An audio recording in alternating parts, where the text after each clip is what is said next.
Imagine if you live peacefully in a normal world working as a packer, but then you discover you have an incredible tolerance for drugs. Each drug you consume has different side effects on your body, enhancing your physical and mental attributes, among others. Suddenly, while walking through the city, a giant portal appears, releasing demons. Thanks to the drug effects, you manage to escape and even defeat a boss.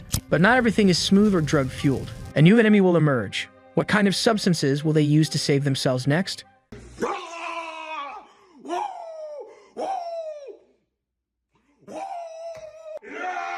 This story begins with a man telling everyone to pack everything, and soon after, it will go straight to their homes. Meanwhile, someone seems to be drinking something, giving everyone a good task, mentioning that he was already leaving. The man asks if he didn't want to have dinner with them, but the young man replies that he has things to do the next day. Then the other guy says he just wanted to know what Yule ate, since he was the only one who didn't seem tired after work. The truth was that the young man always took vitamins early, wondering if it was possible to gain so much power from them. Meanwhile, the boy was thinking that vitamins have the best value when one is tired. The young man's name is Park Han-yeol, and he is 22 years old, and he got the best effects by getting high with the drugs he used. That's how he discovered his special attribute during his military service after eating the supplements his companion had given him. Even after a day of training, his fatigue went away with just 2 vitamins in a day, and the omega-3 cleared his mind, increasing his concentration. Sometime later, the young man seems to be getting off a bus, thinking that he should buy a coffee at the convenience store on his way back. Looking to the side, he suddenly notices something. Then a girl appears, staring at him with a certain desperation,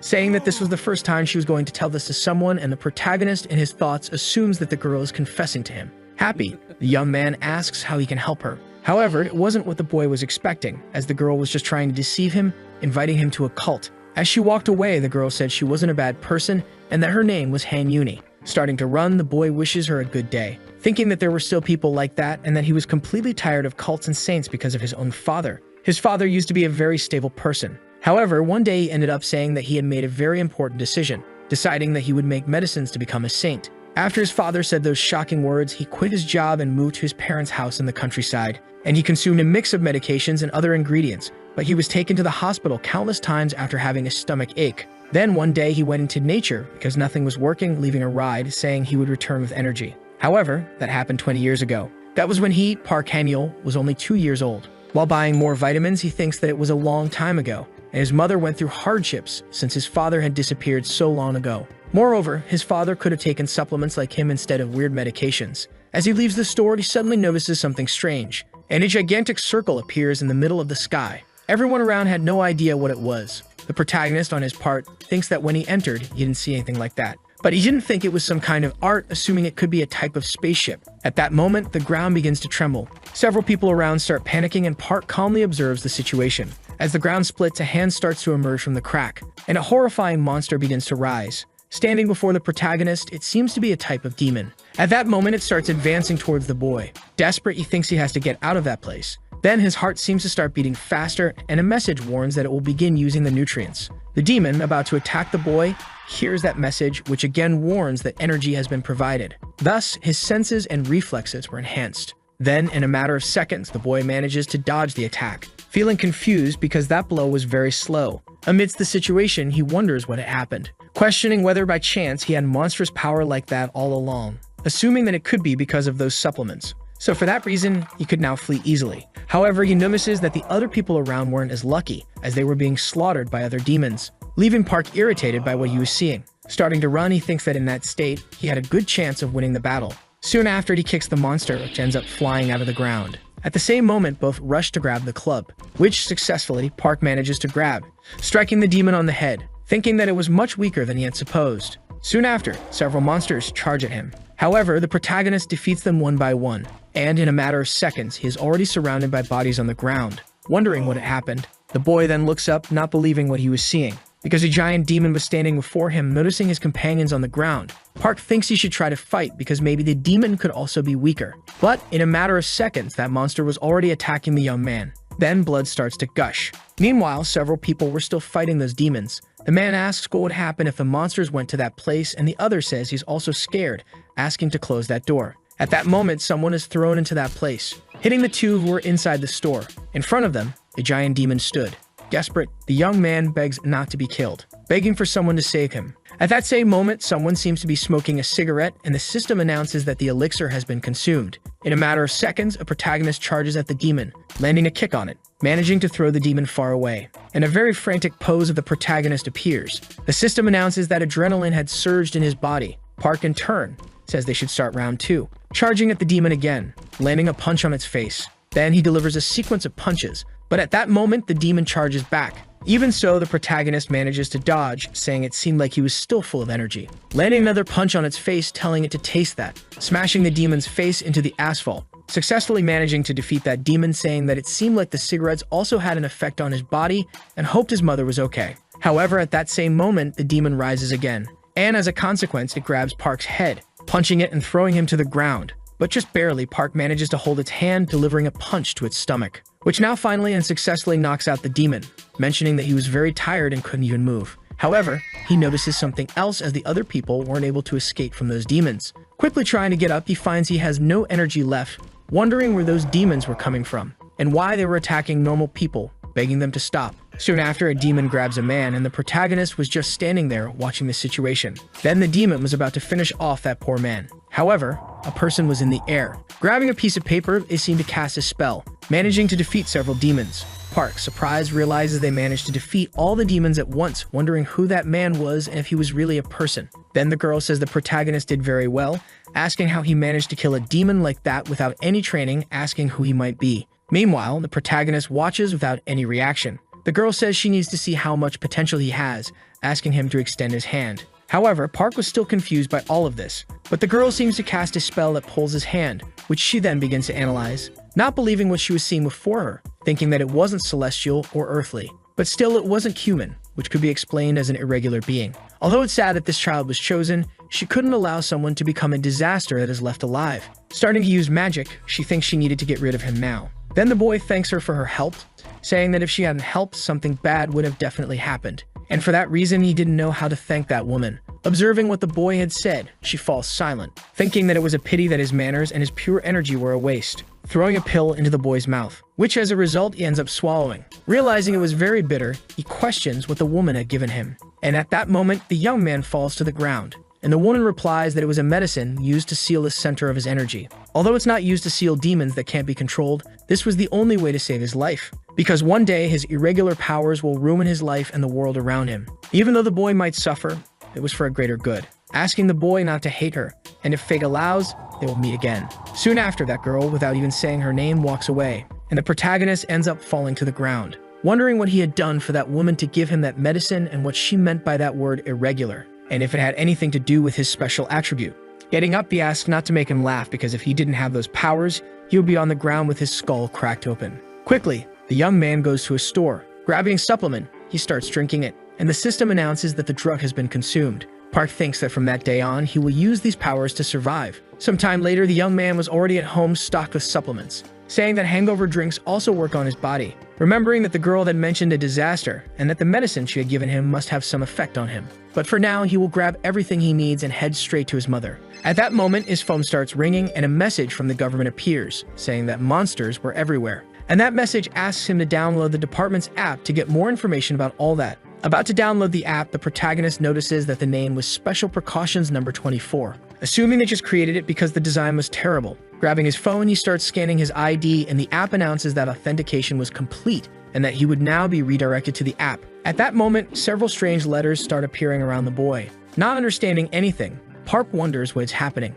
The system announces that they confirmed he had a spiritual physique, and for that reason, they would begin analyzing his body. Park thinks that it was similar to what the woman had said, and that it could be something related to the irregularity that might appear again. Soon after, the boy seems to feel some kind of pain, wondering why this had to happen now, because the effects of that medicine were probably already kicking in. Then at that moment, the boy begins drinking his supplements again, thinking that now he felt much better. However, that message was still analyzing his physique, and soon after, it announces that Park's analysis results had been concluded. There was a blue void material, and its color represented trees. The chance of obtaining water from that material was extremely rare, and its name was bluish fuel. They called it that because it worked like a condensed elixir and held the energy of the entire Earth. Meanwhile, Park was still waiting for the system's response. The energy of the blue matter was an ingredient in the medicine the protagonist had taken, and since the effects of the hangover drink cured the poisonous effect of the medicine, only the energy of the blue matter had remained in his body. Thus, something very interesting ended up happening to Park's body. The protagonist, desperate, realizes that his body was very hot, so he thought it would be better to wait for his fever to go down. However, the boy felt very restless, still wondering if there was some way to feel more comfortable. Then right after, he seems to have an idea. Supposing that the best way would be meditating, mentioning that this wasn't one of the positions practiced by those people in martial arts movies. Besides, that position was very comfortable, so he will stay like that until his fever goes down. Park says he should have a regular physique, complaining about his mundane body. Then the system announces that the results show the protagonist had a mundane body full of tree energy. The boy thinks she gave him a medicine because he was considered irregular, wondering what that meant with the tree energies. Moreover, it seemed that the effects of the poison had disappeared, wondering if the effects of the ingredients changed while he was being analyzed. Even so, it was a relief as he could have been killed if the analysis showed he was irregular. However, a different colored system appears, and from it, a man emerges, greeting all the citizens of Korea, saying he wanted to mention that everything he was going to say from now on was completely true. 10,000 years ago, the world was a much more spectacular place than it is now, because those beings we call monsters roamed the earth, while other beings from other worlds crossed galaxies to reach Earth. At that time, humans were killed and discarded. Amidst that chaos, a few chosen ones were granted spiritual physiques, a special power they didn't possess before. This acquired power gave humans a life expectancy comparable to that of monsters. Thus, it signaled the beginning of a world where anyone could wield great powers. Then later, these people were named monks, and in order to close the gates to heaven, they ended up sacrificing their lives for a greater good, making it so that humans could thrive on Earth for eternity. These people were remembered as myths and legends, and their stories were passed down through generations. Thus, they continued protecting the gates as humanity progressed. Or at least that was how it went until a few hours ago. All the chosen monks will be patrolling their designated areas to protect the safety of all humanity. And also, these people have been tested for their abilities, which gives them the right to enforce the law when necessary. Meanwhile, Park was still analyzing that system, wondering if this is what it meant by finding suitable skills for his aptitudes. At that moment, several other screens begin to appear in his vision, wondering if everything around him was skills. Realizing that it was indeed the case, because those are all the parts where he could feel the heat emanating. Additionally, in that image, the protagonist was in the same position. After training systematically for a certain period of time, he could emanate heat from at least one of these 3 places. And once those 3 places start to heat up, he should begin the training of the ground path. Until yesterday, he didn't believe in religion or anything like that, but now he was practicing the sacred breathing technique. Right after, the boy seems to start meditating, surprised because it was much easier than he had thought. Assuming that even if he had a spiritual body, it takes time to feel the energy gathering in the 3 cores. That could take months or even years for some, as it depended more on their talent. With enough training, one can reach a state of emptiness and unconsciousness even of one's surroundings. Thus, Park took his first step toward becoming a monk.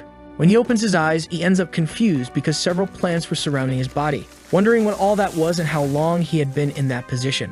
Grabbing his phone, he realizes that its battery had died. Therefore, he should have a clock somewhere to check the time. However, when he looks, he sees that it was June 22nd, completely surprised because 100 days had passed while he was meditating. Sometime later, the boy had already taken a shower, happy because there was still water. Assuming it was very strange as his injuries were healed and he didn't feel very hungry. Moreover, he hadn't lost much weight. Instead, he had become much stronger. Grabbing his phone, he notices it was charging, wondering if perhaps he should check the news. However, when he looked outside earlier, there was a barrier in the shape of a giant dome. Wondering how there were holes with monsters coming out, and that area was probably an extreme danger zone. At that moment, he realizes that another earthquake had occurred. However, it was just a horrifying figure walking across the field. Desperate, the protagonist wonders what that was, as there were several demons surrounding those buildings, thinking he needed to get out of that place immediately. However, he realizes that there was no signal in that place, so calling for emergency help was his only option. Thinking that he had put his temperature to sleep with the breathing technique and survived 100 days in the lotus position. Right after, a system appears welcoming Park, mentioning that he wasn't connected to a network and that some features require a connection. Looking at the system, the boy wonders if there was nothing in that place he could use. Additionally, the only thing that opened was his profile with his information, and also a strange thing called that had 2 available charmed copies. The system announces that there were 3 usable charms, and depending on the user's nickname and ranking, higher level charms are given. And the first one was called Soft Steps, a special 9th rank magic. The boy thinks it was very easy, wondering if that was all he had to do. But still, he didn't feel any change in his body. At that moment, when he tries to take just a small step, he ends up hitting his face against the wall, saying that the special magic contracted was indeed real. Wondering what the other abilities were. Then it is revealed that he had one of the abilities that would allow him to carry more weight, and the other was able to create a tornado of light. Park, surprised, wonders if perhaps he should use that on the roof. However, the problem was that the monsters could see the light and come after him. Moreover, he had copied the breathing technique last time, wondering if he should take a closer look. The system announces that the training is divided from 1 to 10 stars, and after the 5th star, he could use nature techniques. Park, in turn, is surprised because he could also increase the levels. However, his hopes are dashed because it would take at least 10 years to raise a star. And for that reason, he would need at least 70 years to use one of those. Nevertheless, the young man says he would check how many stars he had first. That was how he could assess himself, by placing energy into both hands and checking the energy rings on his left hand. Thus, he began channeling energy into his hands. The number of rings on his hand represented his star level. However, the boy seemed surprised by what he saw. At that very moment, a monster began charging toward him. So he needed to find something quickly to help him. In a matter of seconds, a tiger was already at his door, starting to attack the protagonist, tearing into his shoulder. In ancient China, there was a skill called the absorption method, a skill capable of stealing the vitality of a beast. And the protagonist chose something similar to that ability. Then the boy, incredibly, ended up using a 6th level art, successfully defeating that beast. Meanwhile, a green aura began to surround the boy, saying that he only survived because he found a very useful ability. But at that same moment, he collapsed to the ground. The system announced that a muscle had formed and his blood was stable, and the production of red blood cells had drastically increased. Then a green glow began to emanate from the protagonist's eye. Looking at his hand, Park wondered what was happening, why he could feel an enormous amount of energy flowing throughout his entire body, supposing that it was because his nutrients were replenished when he absorbed the energy from that monster. Even so, it was great, as this much should be enough to hold up after using the light tornado. Looking to the side, he noticed that some plants were sprouting from the monster's body, saying that definitely wasn't there before, and so he should pick them up as they might be useful. While walking, he realized he could only use one sprout at a time, and if he had time to absorb the energy from monsters before finishing them, he could do something much better. However, he thought it was better to avoid too many problems, as he needed to hold on until the rescue team arrived. Observing the light tornado ability, he thought he would need to use it at some point. At that moment, another monster appeared, charging toward the boy once again. As a result, he began using that ability again, landing a punch on that monster, thinking that there wasn't any time to relax, and he needed to get up quickly and call for rescue with his light tornado ability. But every time he kept encountering monsters like that, and countless times he simply started defeating them. But even so, it never ended and kept coming back. Sometime later, the boy ended up reaching the rooftop of that building, completely surprised by what he was seeing, because a gigantic monster was standing next to him. Watching the situation, the boy thought he was going crazy, and at that moment, another monster appeared behind him. But even so, Park thought it was all or nothing, charging toward that giant monster. Then he began using that light tornado ability. Sometime later, a voice asked where the protagonist was, asking the boy to come out now. Noticing a man flying, Park sent a signal, indicating that he was down below. The man in turn questioned why Park was just standing there, and asked if he didn't have a talisman to fly or at least jump. But the boy said he only had the 3 he had gotten earlier. The man, saying that was very boring, asked the boy to extend his hand, wondering what the boy was doing and if he couldn't hear.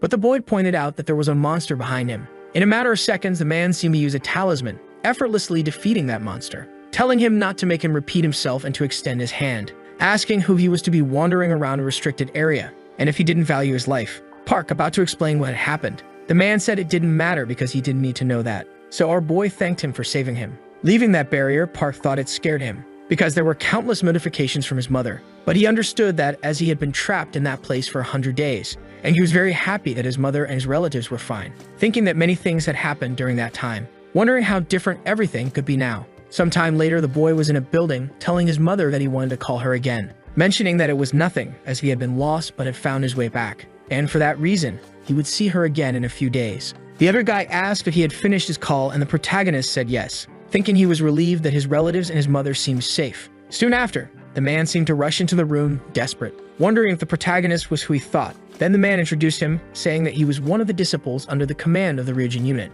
However, the man seemed uninterested in that, asking the other officer to leave the place, ordering him to do it and not to make him repeat himself again. Shortly after, the man asks if he had learned ascendance even before his heavenly gate opened. The protagonist replies that he had not. Then the man asks if he was worthy of waking his sleeping master. Park, in turn, coldly observed the situation. Then a system screen appeared in front of him, and the man asked if the boy could see it, asking if it said Ascendant and whether there were a total of 9 high ranks. Most of the awakened ones were disciples who could be called saints, and the mundane rank was the highest. However, that man had been recognized for his qualifications, and ended up being qualified as an Ascendant under his master. Age and ethnicity didn't matter, as the person who accumulated the most disciple training was the senior, and not necessarily the younger one. That's why Park had to do his best for his senior, as that was the unspoken rule. Park asks if Ascendant was the lowest rank and what rank his master was, irritating the man who asked him not to speak of what he didn't know. He mentioned that Park had been born with a spiritual physique, so if he wanted to survive in that world, he had to stay under the protection of his superiors.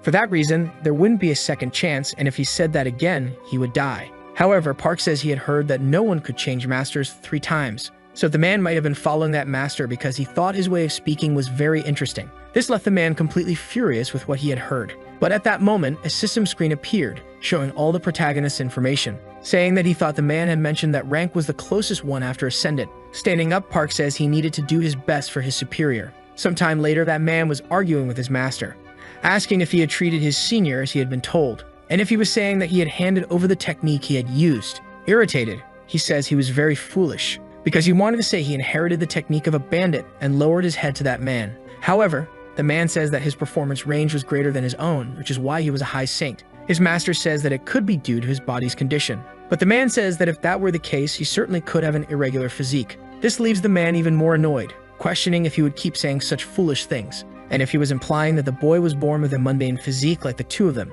The man asks if that means his training is more accelerated. However, the master didn't even know that, because even originally it was difficult to see a human inclined toward nature. Humans once came out of the water and then returned to the land. They mastered fire to fend off the cold and melted iron to refine it. Although there are great similarities between living things, their relationships are quite incompatible. The master says that the report to help her is likely because it was an extremely rare case. And if he understood, he shouldn't mention anything about the construction method, because they would deliver a drug to be careful with when his breathing stabilizes. Observing the situation, his master thinks it is very fascinating, thinking that the star wind only exists for those inclined toward nature, wondering how he had never heard of such a thing. Meanwhile, Park was at home working on his computer, thinking that, according to the government's announcement, there wasn't a single person who had an irregular physique. In all nations, the few people who had an irregular physique in spiritual and physical tests were isolated. However, our protagonist hadn't been caught yet. The irregular physique was spiritual and broadly divided into 3 types, which were the celestial, mundane, and human physiques.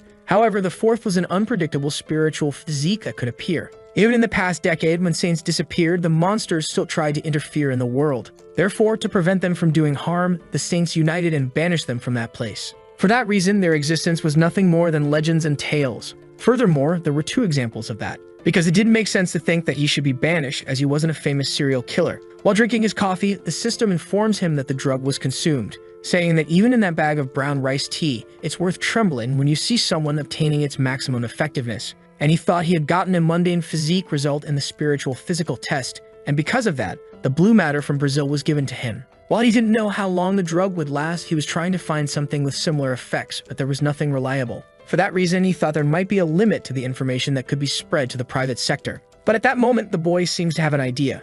He searches the word drugs in his search bar, finding some information similar to what he was looking for. Observing the seeds, he wonders what they were, wondering if those seeds were the ones he had seen before. While holding the seeds, Park Haniel remembers that he had obtained them when he fought with a beast and thought they were more common than he had initially believed. Upon researching online, he sees that there were no images about the germination of those seeds. Then he makes an anonymous post asking if anyone had seen those seeds before. Those seeds were purgatory herbs, a herb that grows naturally near the river Styx and, if eaten raw, would make a person sick. However, the conditions for germination were restrictive, making it extremely difficult to obtain germinated seeds. But the protagonist thinks that the ones he had were already germinated, so he decides to experiment with the ungerminated ones, deciding to use the solar wind breathing technique on the seeds, which in turn start growing in the boy's hands. A man enters the room shouting. However, the young man was no longer there. The man wonders if he had escaped. He then searches the room to see if the protagonist had stolen anything. Opening the refrigerator, he discovers that the boy had taken one of his peaches.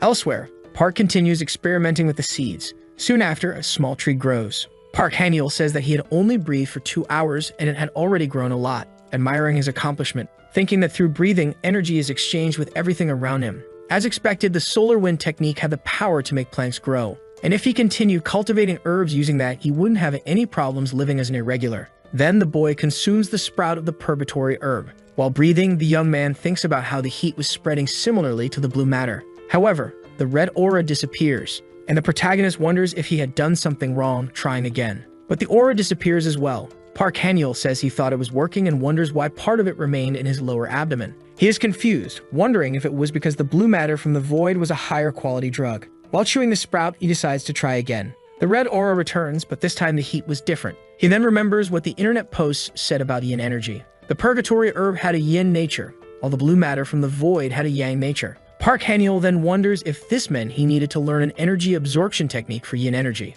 But if he encountered mixed energies, his life could be in danger as before. In any case, he thinks that it's a relief because despite the low efficacy, the power could increase. Then the young man uproots the small tree, but a noise ends up startling him. It's just a message on his phone. Upon reading the message, it says that the Majesty's son had died and warns everyone to be careful of the rain, asking all residents to evacuate immediately. People panic, wondering why they weren't warned sooner. Then, a heavy rain begins, and worms appear in the streets. People say it would be less dangerous if they didn't touch them. The protagonist notices that there was a protective barrier around the building and feels relieved for having followed those people there. Outside the building, someone screams for help. A huge monstrous bird stands before a woman, and the protagonist is shocked by what he's seeing. The bird uses its claws to lift the woman, throwing her into its nest full of worms. The monster then observes the people inside the barrier. A frightened man says that if he had been late, it would have been him in that situation. Then Park Han-yeol activates his abilities, thinking that letting a healthy person die made no sense, so he steps out of the barrier to face the creature.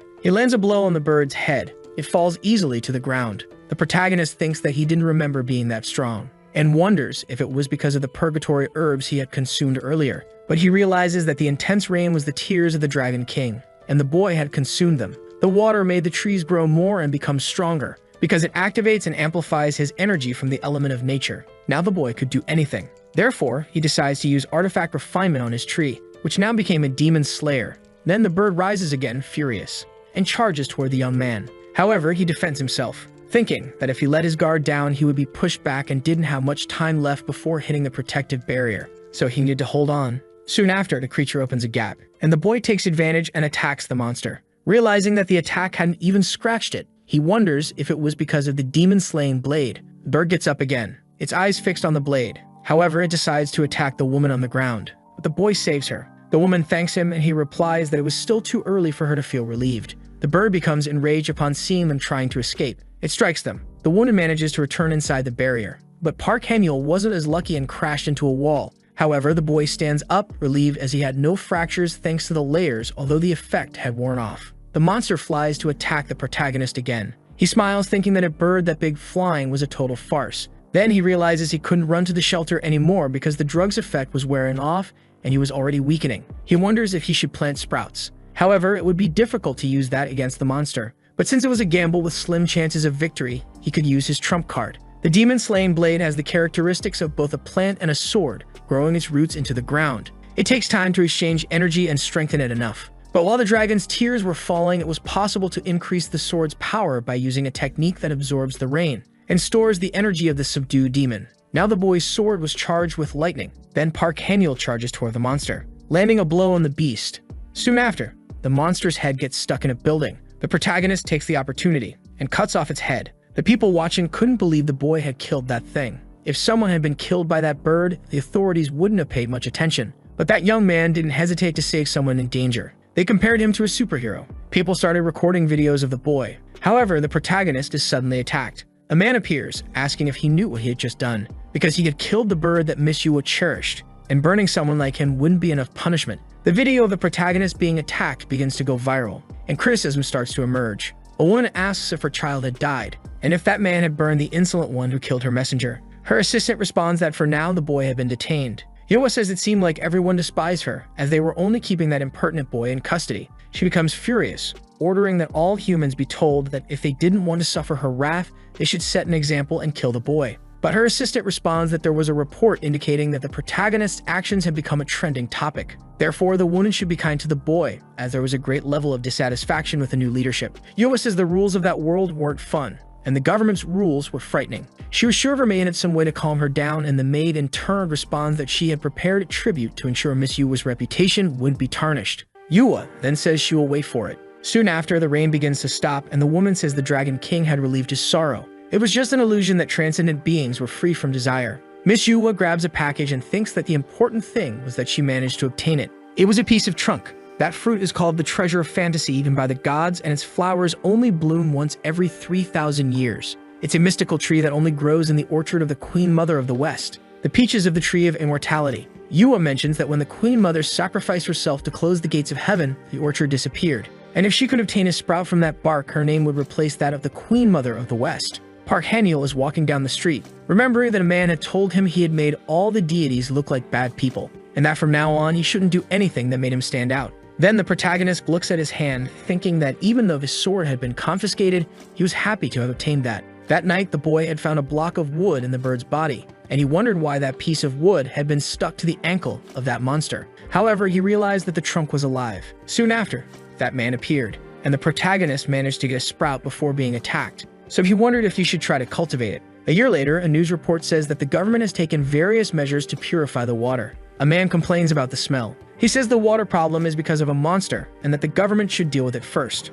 A month ago, when the celestial energy was in disarray, a monster hid in the Han River, a 1,000-year-old snakehead fish. After crossing the world of monsters into a river in the human world, it became powerful enough to claim the title of God, calling itself the sovereign of the Han River. The creature declared that no one could use the river's waters until a human sacrifice was fulfilled. A boy watching the report says that fish seemed to have a worm's brain. That was Yang Geju, a disciple from one of the 8 sacred mountains on the Korean peninsula. Then someone tells the boy to avoid making unrelated comments during that meeting, and that it would be better to behave and sit properly. That was Shin Somin, the youngest disciple of one of the 8 sacred mountains on the Korean peninsula. However, the boy didn't care about that meeting, because it wasn't a problem they could discuss and solve alone. And that in the first place, everything was based on the immense will of the elders. The woman becomes irritated and asks if that's what his master taught him. She says 10,000 people have already contracted diseases because of the water, so they should find a solution as soon as possible. Then she asks how the boy dared to insult her master. Yang Geju asks if the woman was capable of killing the sovereign of the Han River, because 4 of the best immortal mystics tried to stop the creature but failed, and he questions if she wanted everyone to die at the hands of that fish. The difficulty in dealing with the sovereign of the Han River lies in its ability to use both earth and water techniques. Very few people have mastered 2 techniques like the sovereign, so the only way to defeat it is with an immortal who masters earth to force it away, or someone with a high rank in earth and water energy. The boy says he won't stop Yang Geju from making his plans, but he won't participate. The woman becomes angry and breaks the presentation remote. Then the boy leaves to train. He says that if someone could defeat that fish, they would have the solution. The woman walks into a forest, carrying the demon-slaying sword, because she remembered that a year ago, a man killed Yuwa's bird with that weapon. And although he was imprisoned and eventually released, the sword was confiscated and kept by the Immortal Society. It was a rare wooden tool, and since it was shaped like a sword, it brought much confusion to the heavens. But just as the energy that inhabited the weapon gradually disappeared, the confusion came to an end. Park Han-yeol hadn't set foot outside Gwanak in the past year. Sometimes he went out to eat with his mother or friends and watch movies in his free time.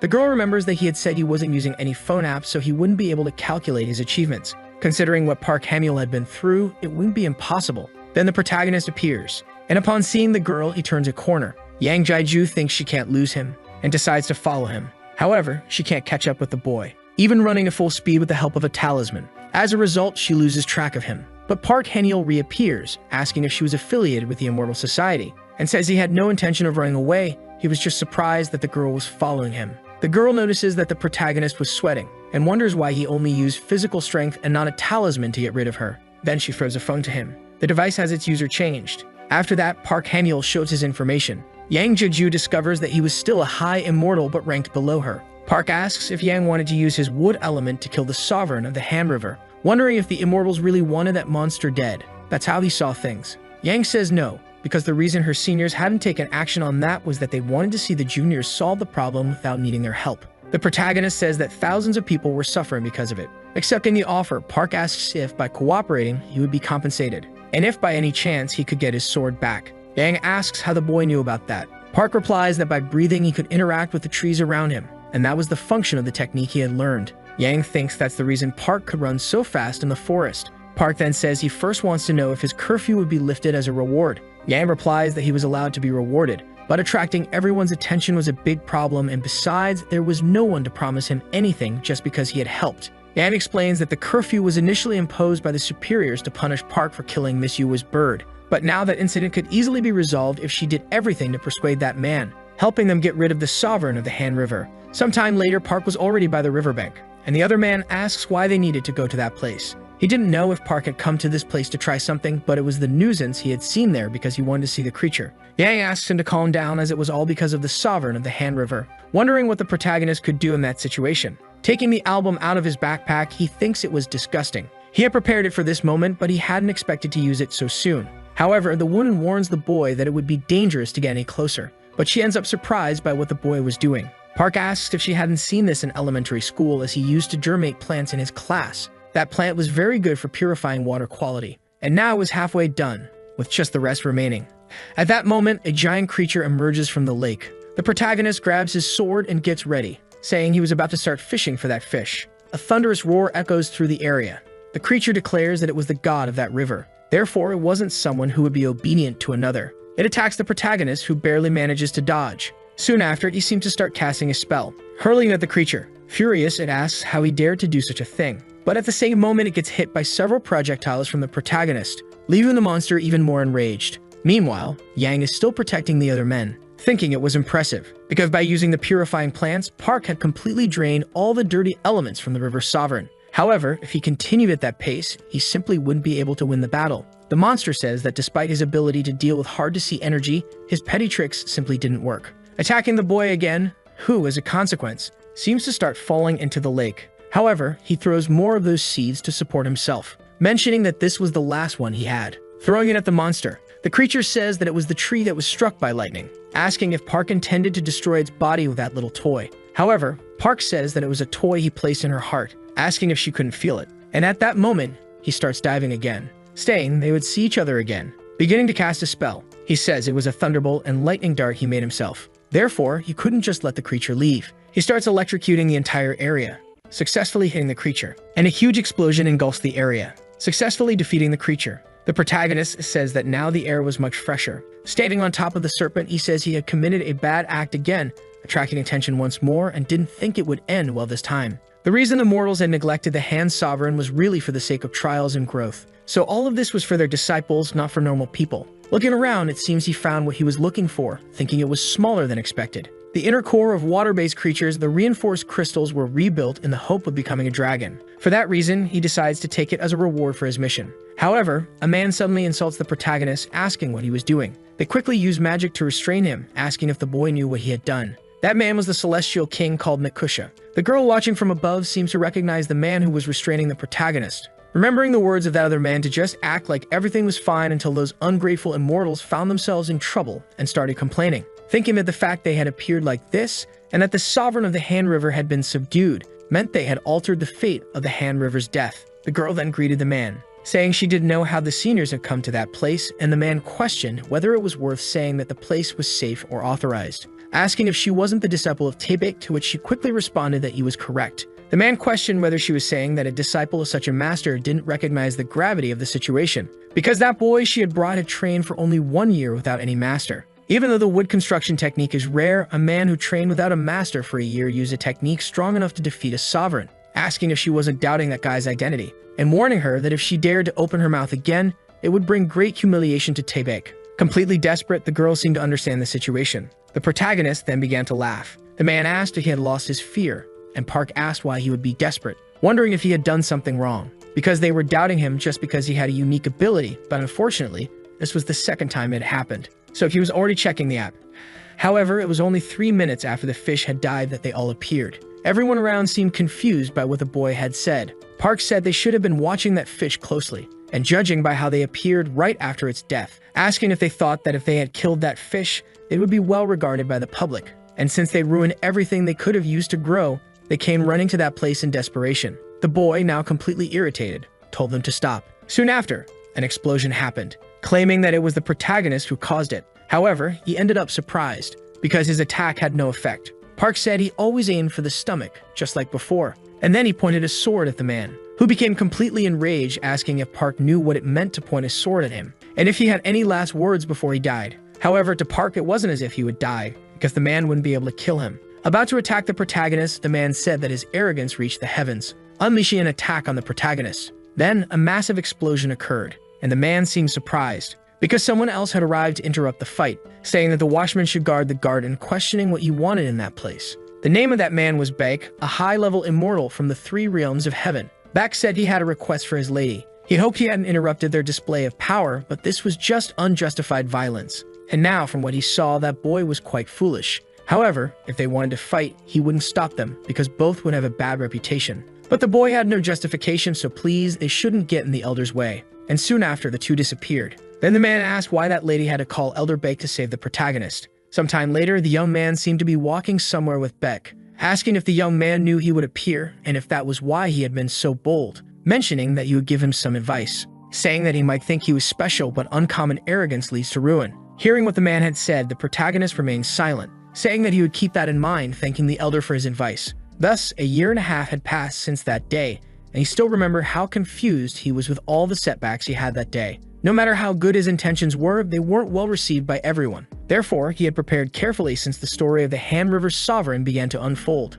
For that reason, he wouldn't have to go through that again, and he wouldn't act without knowing things, nor would he be treated as a fool. He wouldn't be the victim as he was that time. Miss Yuwa has a garden. Not just any garden, but one where divine medicinal herbs are carefully selected and cultivated. But the story about that garden could have just been a rumor. So he devised a plan to see solid evidence.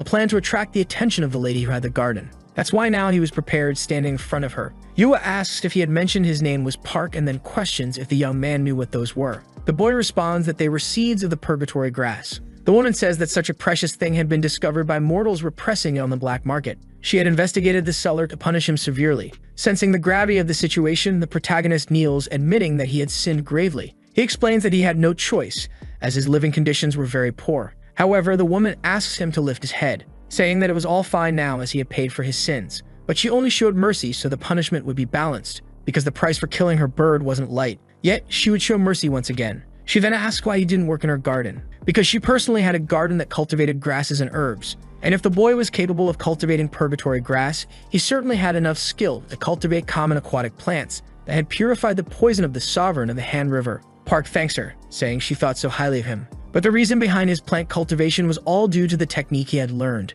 But Yuwa says that using that technique, it should take only a day or two for common plants to start bearing fruit. However, Park replies that the purgatory grass hadn't grown more than a sprout, and no matter how much time or effort he dedicated to it, it wouldn't grow any further. The woman then asks if he's saying he lacks dexterity, and the protagonist admits that this is true. The woman then comments that he had more courage than appeared, and couldn't believe what he was negotiating with her. She mentions that she would support him with some divine medicinal herbs from her garden for proper tools. In addition, she would accompany him to help him become enlightened. For that reason, she would assign another young man to assist him. Kneeling again, the protagonist thanks her for her mercy. However, this had always been part of his plan. Giving a signal to the other girl, Yuwa asks if she had been in that place all along. The girl quickly approaches her master. The one asks what her verdict is, and the girl mentions that Park seemed very suspicious. Because he was being so cordial, it looked as if he were plotting something. Moreover, she had heard that he was the one who killed her bird, and even defeated the sovereign of the Han River. The boy wasn't experienced, but for him to achieve so much could only mean he was either a genius or truly an idiot.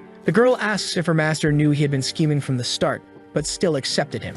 That was why her master had asked her to keep an eye on him. However, the woman tells her not to worry so much, as she would let him manage the 6th garden first. And even if he had bad intentions, he wouldn't be able to obtain even a single seed from her garden. And if the boy turned out to be useless, they could turn him into fertilizer for her garden. The girl thinks they had decided to work together because of the Peninsula Peach, but Yuwa was a lady she couldn't quite like. Even so, she hoped the protagonist would be more useful. Meanwhile, Park is walking down the street, thinking that the power of the immortal hidden in that place was over 300, and Yuwa's power exceeded 400. Park had reached 10 stars in the Star Wind technique over the past year, so he could roughly gauge others' power, but he didn't fully trust those numbers. The Celestial King and that temperamental man were above 600. Additionally, Beck had a power level exceeding 400. The protagonist, on the other hand, had about 45. He thought about how he had learned all the Star Wind techniques during the past year, but they were only theoretical. For that reason, he still had much more work to do. Arriving at his destination, he thinks he's finally where he needed to be. And at that moment, he stumbles upon a glowing sacred tree. He says that today he brought something for the tree, and it was the centimani from the sovereign of the Han River. Since he was giving one to the tree, he should also receive one in return. Sometime later, the young man seems to be meditating in front of the tree, when suddenly he wakes up, surprised because the smell of those peaches was so good. He managed to improve his attack power just by sitting in front of it. The breathing peach had been training its form for the past year, but it was only in this last week that the flowers of this tree had bloomed and bore several fruits. Even so, they were still quite small. However, as they had grown and matured, at least now he could eat a bit. Right after, a voice tells the boy not to be so hasty. Looking to the side, Park seems surprised. A small bear had started talking to him. Park, in turn, asked if he could know who he was. The bear then says that the elder had named him Guanaki, So Park asks if he was the mountain god known as Wanaskin, thinking that after the gates of heaven opened, the deities began to reveal their existence. And this one, in particular, had been quite unlucky. Hundreds of years ago, when the capital was moved to Hangwang, the land officials believed that the fire energy from Mount Wanaskin effectively affected Hinawan.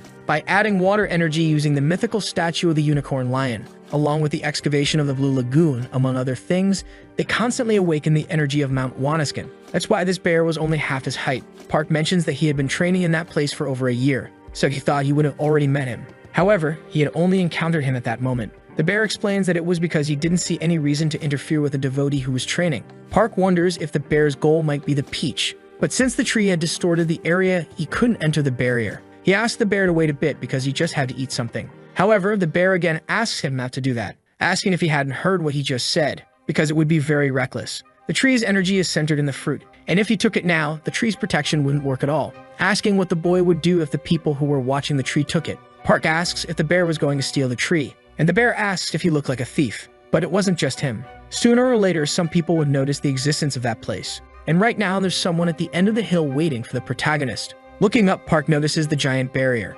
supposing that it was a tremendous Yi energy. Pointing his finger upward, the bear says he had warned him before, and if they were attacking the barrier so much, it could mean they were determined to get him there. Or perhaps they were after the peach from the tree of immortality that was growing. Park says that maybe it's the peach mentioned in the journey to the west, the one the Monkey King eats, but the bear tells him to forget about that. The important thing is that one of the top Taoists was after him, someone using fire techniques. With his training, the boy was able to traverse forms of the tree. A mere human body cannot digest the effects of the peach of immortality. However, the bear was different, and that's why he should give the fruit to him. Only then would he regain his spiritual energy to protect him and the tree from that man. However, Park apologizes again and begins to eat the peach, leaving the bear completely shocked, wondering who this boy was. But still, that was the peach of immortality that had transformed the Monkey King into the strongest man. Wondering what would happen to the protagonist, and at the same moment, the system announces that the drug has been consumed. Park immediately sits down to meditate. The bear asks how he's feeling and if he's noticed any changes in his body. The young man responds that the peach was very sweet and fresh, leaving the bear speechless with what he had just heard, calling him an idiot. Park in turn thinks the bear really got worked up, but no matter what breathing technique he tried, he couldn't control the heat moving freely through his body. Although it wasn't anything like the heat that bothered him last time, this feeling was gentler. The bear explains that it takes 3,000 years to produce a low-level fruit, so one that grew in a year must be of very low quality. Park, for his part, says he's having trouble and asks if the bear could help him. The bear says he couldn't help even if he wanted to because he didn't have the power for that. Right after, the protagonist throws his seed at the bear's forehead, leaving the bear completely irritated by what he had done. However, the bear then realizes what was thrown at him, asking if that wasn't a purgatory seed, and if he was giving him something as precious as that. The protagonist then gently hands him several of those seeds, mentioning that at the moment, that's all he had, asking if the bear would be able to recover with all of that, to which the bear quickly responds that it would be easy. Park, in turn, asks what he could do now. Then the bear replies that from now on, he could start selling caves. Park was left completely shocked by what he had heard. The bear told him that with just those 3 purgatory grass sprouts, it wouldn't be enough to restore his power. The protagonist asked if there was anything else he could do, and the bear asked if he had anything else up his sleeve besides that. Park then mentioned he could check something, accessing the system, and said it had that function. Observing it, the bear noted it was the map of that area. Meanwhile, Park realized he'd have to deal with the person approaching. The bear asked if Park was thinking of fighting, and the protagonist confirmed it, saying that if he just left things as they were, his tree could be taken away. The bear thought it was obvious that Park would lose with his current power and wondered what the boy could be thinking, seeing how calm he was. In that moment, the young man started running toward the approaching figure. The man thought he had finally found the protagonist. Soon after, Park was standing in front of him. Sensing the energy, the man asked if Park was a disciple of the Celestial King and whether his master had ordered him to take Park back. Quickly, the young man replied that he was correct and added that they had even given him an item, the 9-tailed fox fan. The bear exclaimed that the 9-tailed fox fan had only been seen once 300 years ago. He couldn't believe that such a treasure was created from the tail of the fox, as it was extremely rare. Being a treasure, the tail remained intact, and the phantom energy it contained must be truly formidable. The man confirmed that the fan indeed belonged to the 9-tailed fox. Park, however, asked even if it were the Celestial King's fan, would he really cause an explosion in a place filled with people? The man then asked if Park couldn't feel the energy of the area, saying that no matter what skill he used or how much he screamed, no one would escape. The bear interjected, explaining that the man's unusual energy was due to the treasure he was using, which contained the power of 4 celestial beasts. The man, growing irritated, asked why the bear always interrupted him.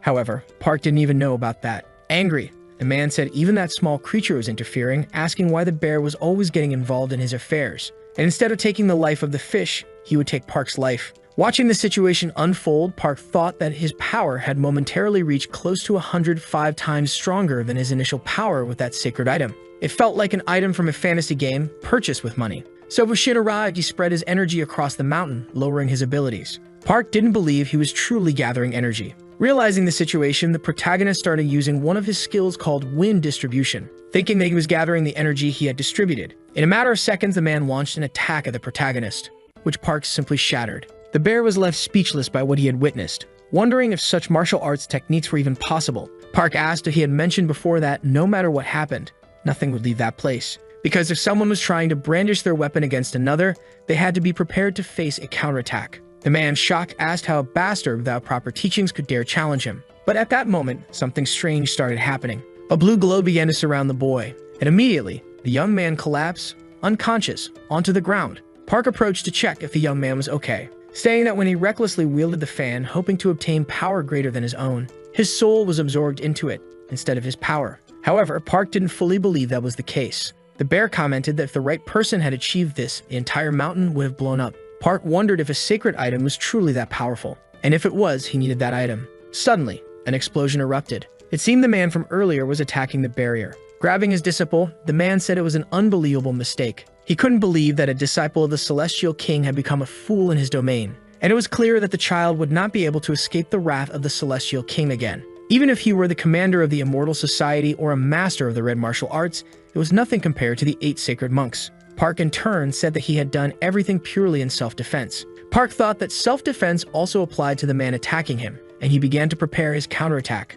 Irritated, the elder said he should have burned Park a year ago. He couldn't understand why the Celestial King wanted a walking disaster like him. But now that it had come to this, he would burn Park completely, leaving only his bones behind. Yet the protagonist coldly observed the situation without any reaction. In a matter of seconds, Park began to run. The man continued to pursue him relentlessly, casting multiple spells at the boy. Feeling cornered, Park admitted he was at a disadvantage. He felt that his compatibility with the situation didn't seem favorable. Out of all the elements, fire was the least suited for him. The bear urged him to use the 9-tailed fox fan quickly. By just inserting energy into it and wielding it, the bear explained it should work no matter the element used. But then the elder cast a spell that struck the poor bear. Meanwhile, the protagonist pondered the bear's idea, wondering if his soul would be sucked in just like the other boys. Still, with no other option, he decided to try it anyway. He began casting a spell with the fan's ability. Irritated, the elder shouted, asking how Park dared to use the 9-tailed fox fan. But all the attacks ended up hitting the elder instead, leaving Park completely stunned by what he was witnessing.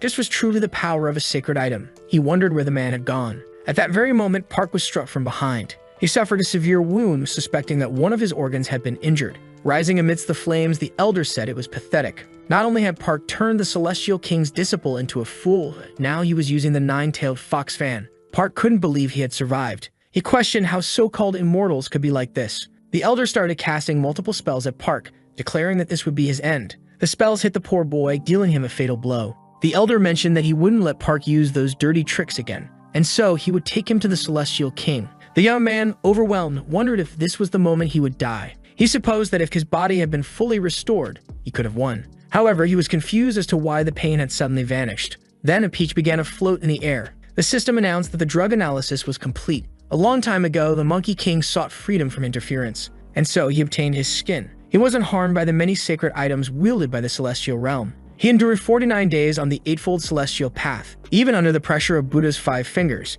his skin lasted approximately 500 years. Thus, Dong sought a body invulnerable to death. He managed to acquire cells that even the cruelest death arts performed by the envoys of the land of the dead couldn't harm. Eventually, even the king of the underworld gave up on killing him. The system announced again that the drug had been consumed, and the properties of the drug were from the peach. Its function was to create custom devices optimized for an element. And this is how Park gained the power he had desired. The device was responsible for various metabolic actions, including neutralizing poisons. Park's new liver filled his body from head to toe with cold water. Opening his eyes, the protagonist appeared completely different from before. The elder, apparently noticing the transformation, wondered how Park had acquired water energy. Then he realized he had made a grave mistake. Park, it turned out, was an irregular. Park himself didn't understand how it had happened. But for now, he was just glad he wasn't feeling hot anymore. He picked up the 9-tailed fox fan again, launching another attack at the elder. The man, completely in disbelief, was struck by the attack, and thus the battle ended. Park collapsed to the ground, unconscious, while the bear frantically urged him to open his eyes.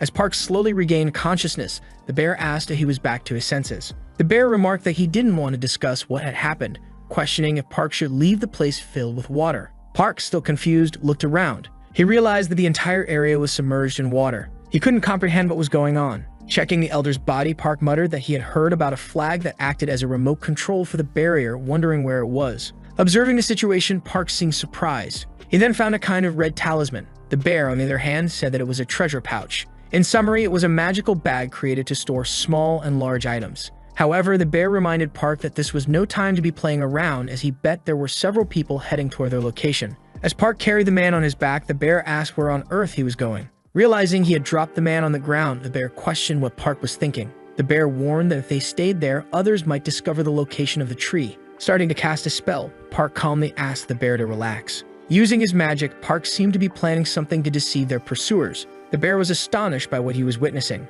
He thought Park was absorbing the upper Taoist body into the tree to germinate a new bloom of fruit. Park commented that luckily, they weren't too late. Noticing more people approaching, he remarked that they had completed the task just in time. The bear explained that the peach tree had blossomed, opening its barrier, which was why they hadn't been found yet. However, the bear grumbled that it was a shame since, if the Taoists hadn't been of the fire element, another fruit could have grown from the tree. Taking advantage of the discussion about the fruit, Park asked if it had any special medicinal effects, but the bear responded that he didn't know. Being such a precious treasure, only a few people had knowledge of its true nature. Since nothing had changed in Park, the bear speculated that perhaps the fruit wasn't fully matured, which was why it hadn't had any effect yet. Park thought that if he could truly enhance his power through his liver, his water energy could increase. There was much to consider about that, and he wondered what would happen if he ate a fruit that had been cultivated for a long time. Meanwhile, the bear seemed to want to ask something, inquiring if the boy could show him what the outside world was like. Park questioned if it was possible for a deity to leave its mountain, and the bear explained that he just needed to share his alter ego.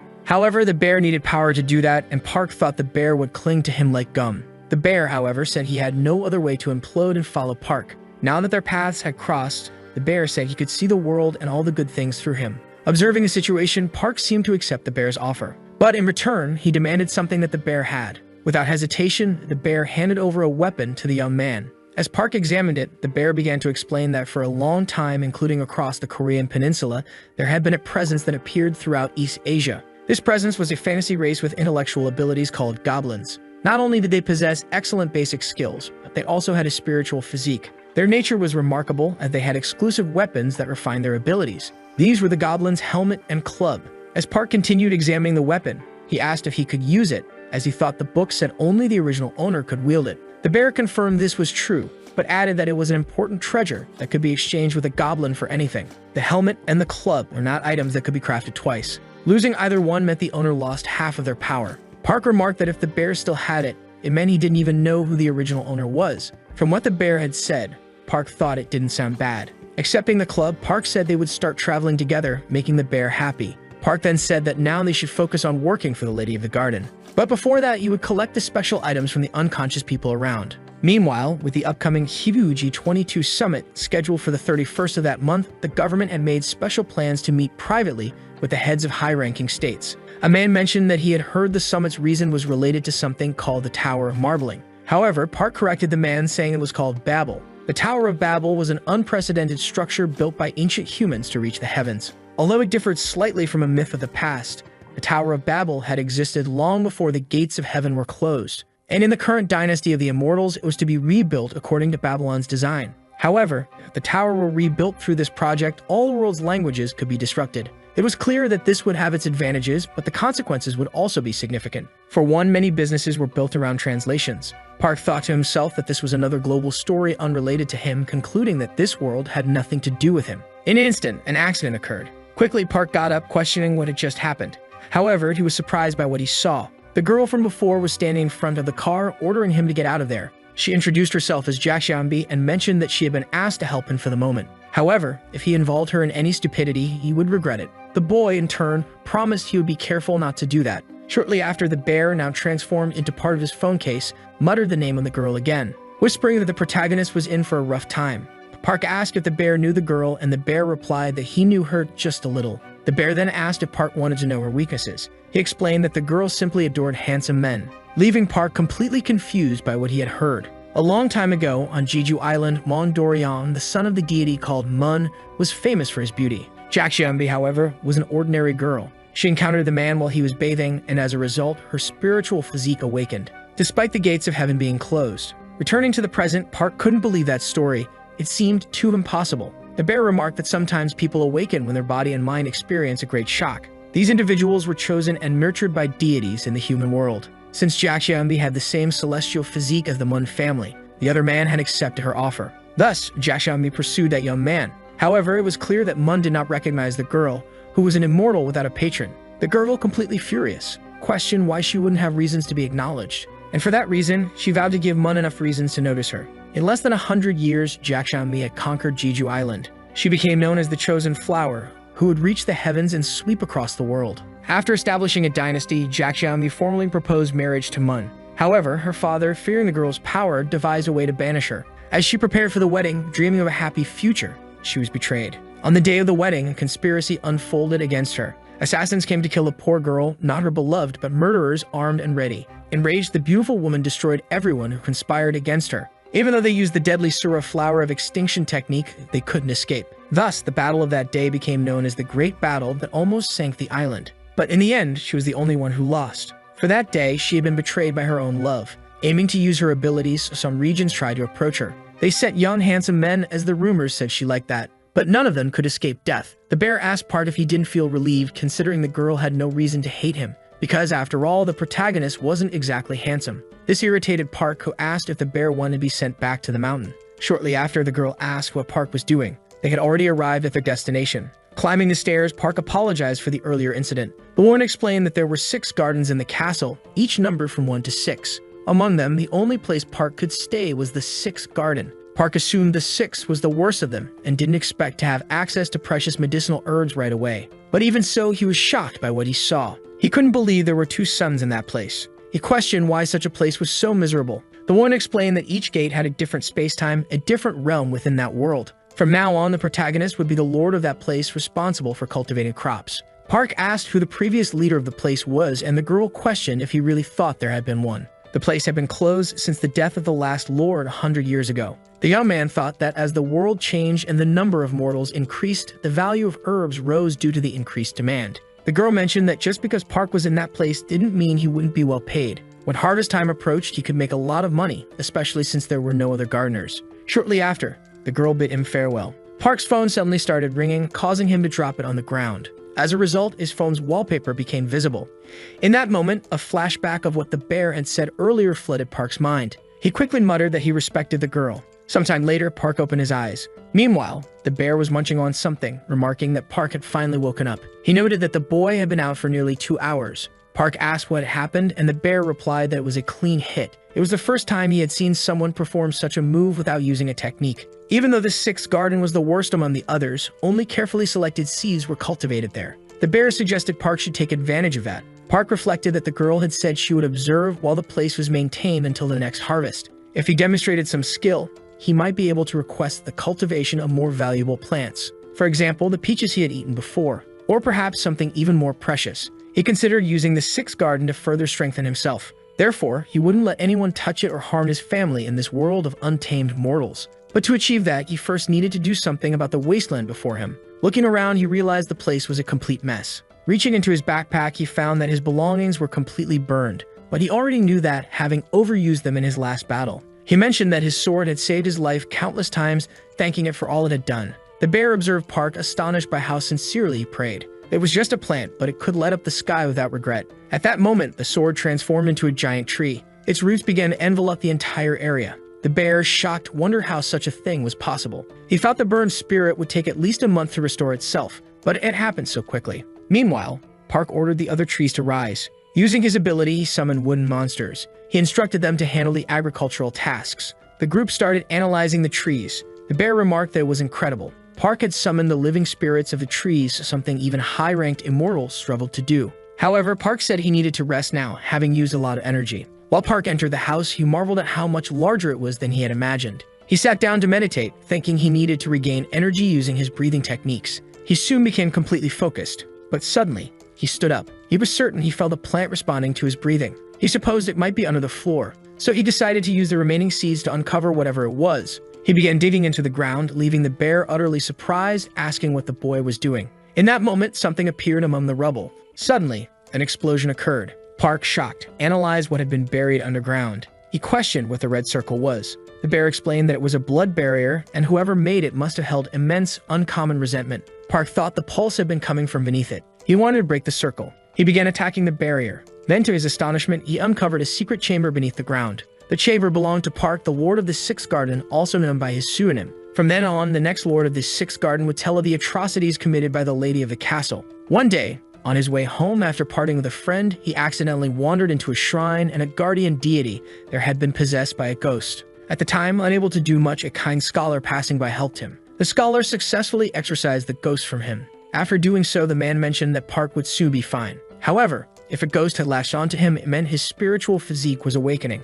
That meant if he remained in the human world in this state, he would either be pursued by immortals or tormented by wandering spirits. But there was no need to worry, as the scholar knew of an immortal who could guide him. Following the scholar's advice, Park entered the pavilion of the Lady of the Castle. She said that if he cultivated his mortal sense and dedicated himself to practice, he could transcend. However, since he was born as a mortal, it would be like trying to grasp a star in the night sky. And without making progress, that boy did work everywhere. Eventually, his debt kept increasing. At that point, he thought there was nothing more he could do about it. But that wasn't the case. When he was nearing 30, he met a child like him who came from the human world with their own spiritual physique awakened. The circumstances that brought that child there were so shocking to him. However, it was in the same way that the man had come to that place. He realized that he truly had been possessed by a ghost, and not because he had stepped into the temple of a tutelary deity, but because a scholar had placed ghosts on him to awaken his spiritual physique. Thus, that boy had merely been a pawn on his chessboard. After realizing that, he understood that he couldn't live his whole life as a servant, so he bowed his head to anyone who had mastered the earth art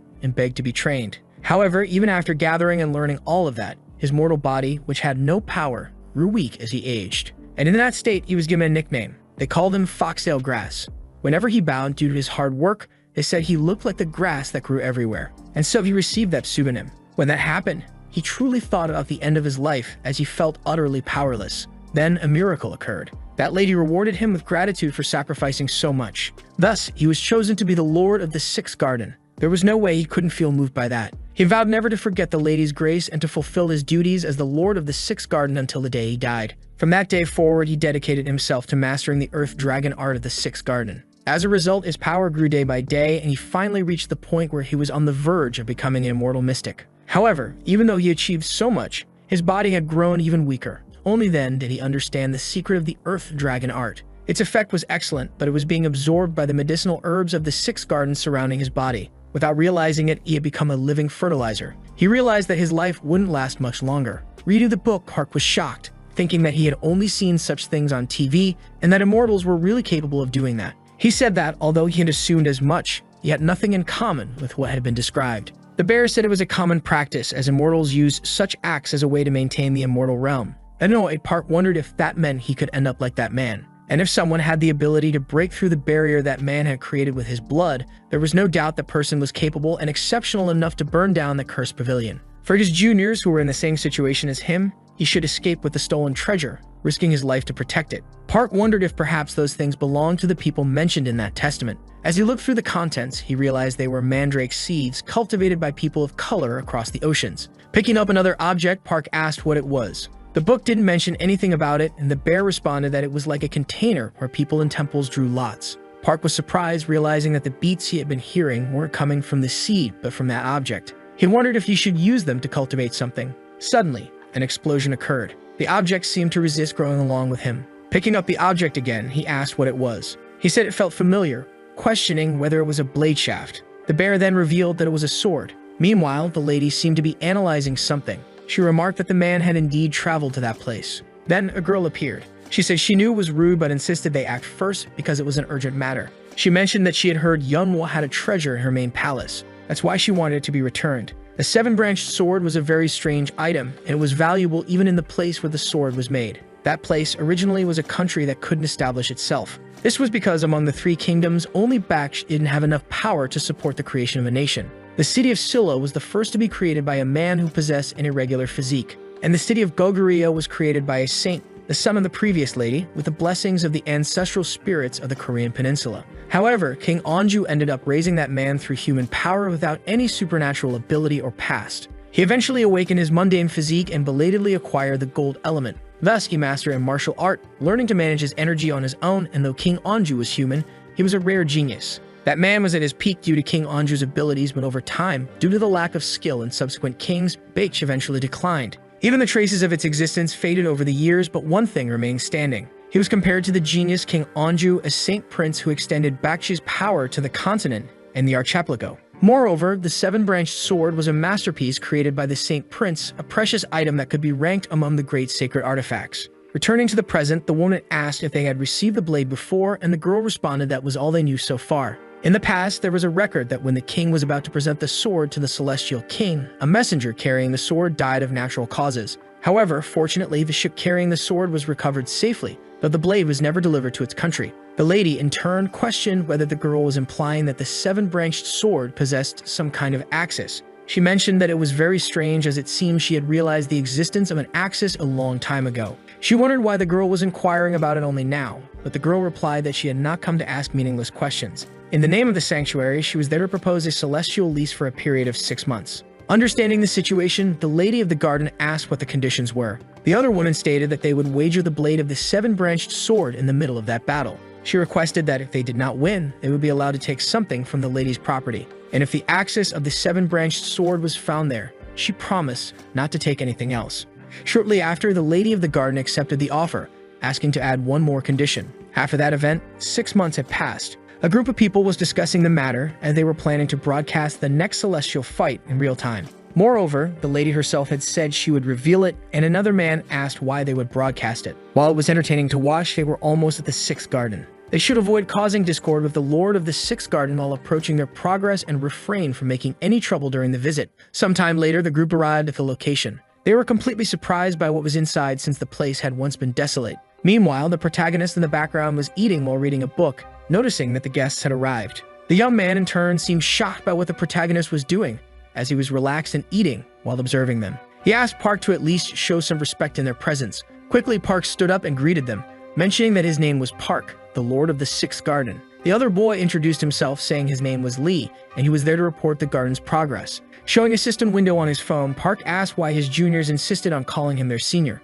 Realizing that the boy was a celestial immortal, everyone around was shocked. Then Park asked if a celestial fight was about to take place. They confirmed that this was what they had said, mentioning that even the Supreme Immortal, along with 2 players from each ranking, would be participating from the Japanese side. Park remarked that he hadn't heard of such an event, as he didn't go out often, and asked if the boy was going to circle around there. Lee quickly responded that things had turned out that way. The boy's name was Lee, and it was said that during the Korean War, he awakened his spiritual physique after the shock of losing his family in a bombing. Later, he joined the pavilion of the lady. Although he could be downgraded, he still possessed skills and was a talented person who shone intensely after meeting a true master. Meanwhile, Park thought he couldn't trust most mortals, but that boy seemed different from all the others, as he had immediately apologized earlier for his servant's bad behavior. Park remarked that he couldn't believe he was going to participate in the celestial fight and bet that he was the strongest immortal. The boy then said that although he was still weak, the lady had given him the opportunity to participate in that grand event. However, there were very strong contenders there. For example,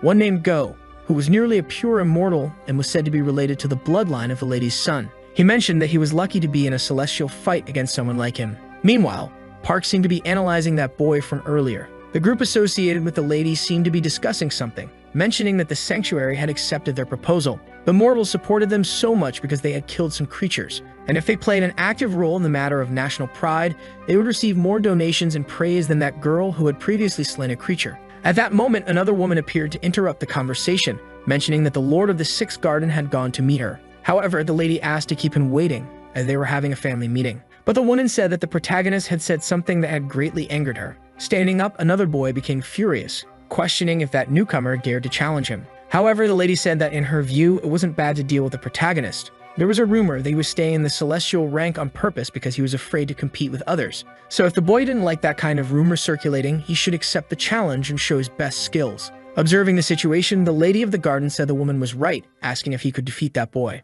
However, the young man seemed reluctant. Sometime later, the two were already in a duel, with the lady and several others watching the battle. Meanwhile, the boy glared at the protagonist, telling him not to blame him if he burned in agony. Surprised, Park thought that the young man was staring at him with murderous intent. At that moment, the judge announced that the battle could begin. Then the young man started throwing various spells at Park, and in defense, the protagonist used his magic. The other boy asked if Park thought he could stop his attack with just a shield of leaves, as that shield couldn't even hold its own petals. So he would never let him have fun with that ability again, never. He began to summon a kind of magical meteor. With a threatening look, he declared that it was the end for Park. However, the protagonist seemed fearless, also preparing a spell, saying that it would be the opposite. He would be the one to kill the boy. In an instant, the two spells collided. But the protagonist's magic easily blocked the boy's, leaving him completely shocked as the shield was absorbing his power. Then a giant explosion began to engulf the area. Suddenly, a man appeared in the middle of the battle, apologizing for his interference. Before the protagonist stood an unknown man who said he couldn't let a child die, as he already knew who the winner was. However, the boy protested, saying he could still fight and that the man shouldn't interfere in the battle. But the man replied that he was sure the victory belonged to the protagonist, as his talents would never disgrace the pavilion. Observing the situation, the lady remained silent, stating that she accepted the outcome, as the man's words carried weight and the protagonist's talents were indeed valuable. Shortly after, the lady called for Park. Meanwhile, the boy was watching the man, wondering who he was. Sometime later, the lady was discussing with Park, asking what kind of training he had done over the past 6 months. Park replied that due to the nature of the earth element and the growing pace of martial arts, the training had been very fast. He knew the lady had brought him to cultivate something, and if she wanted, she could simply order him, as he was doing it at that moment. He assured her she could trust him, as he didn't want to betray her. The lady remarked that his words were very bold, asking if he had been planning that from the beginning.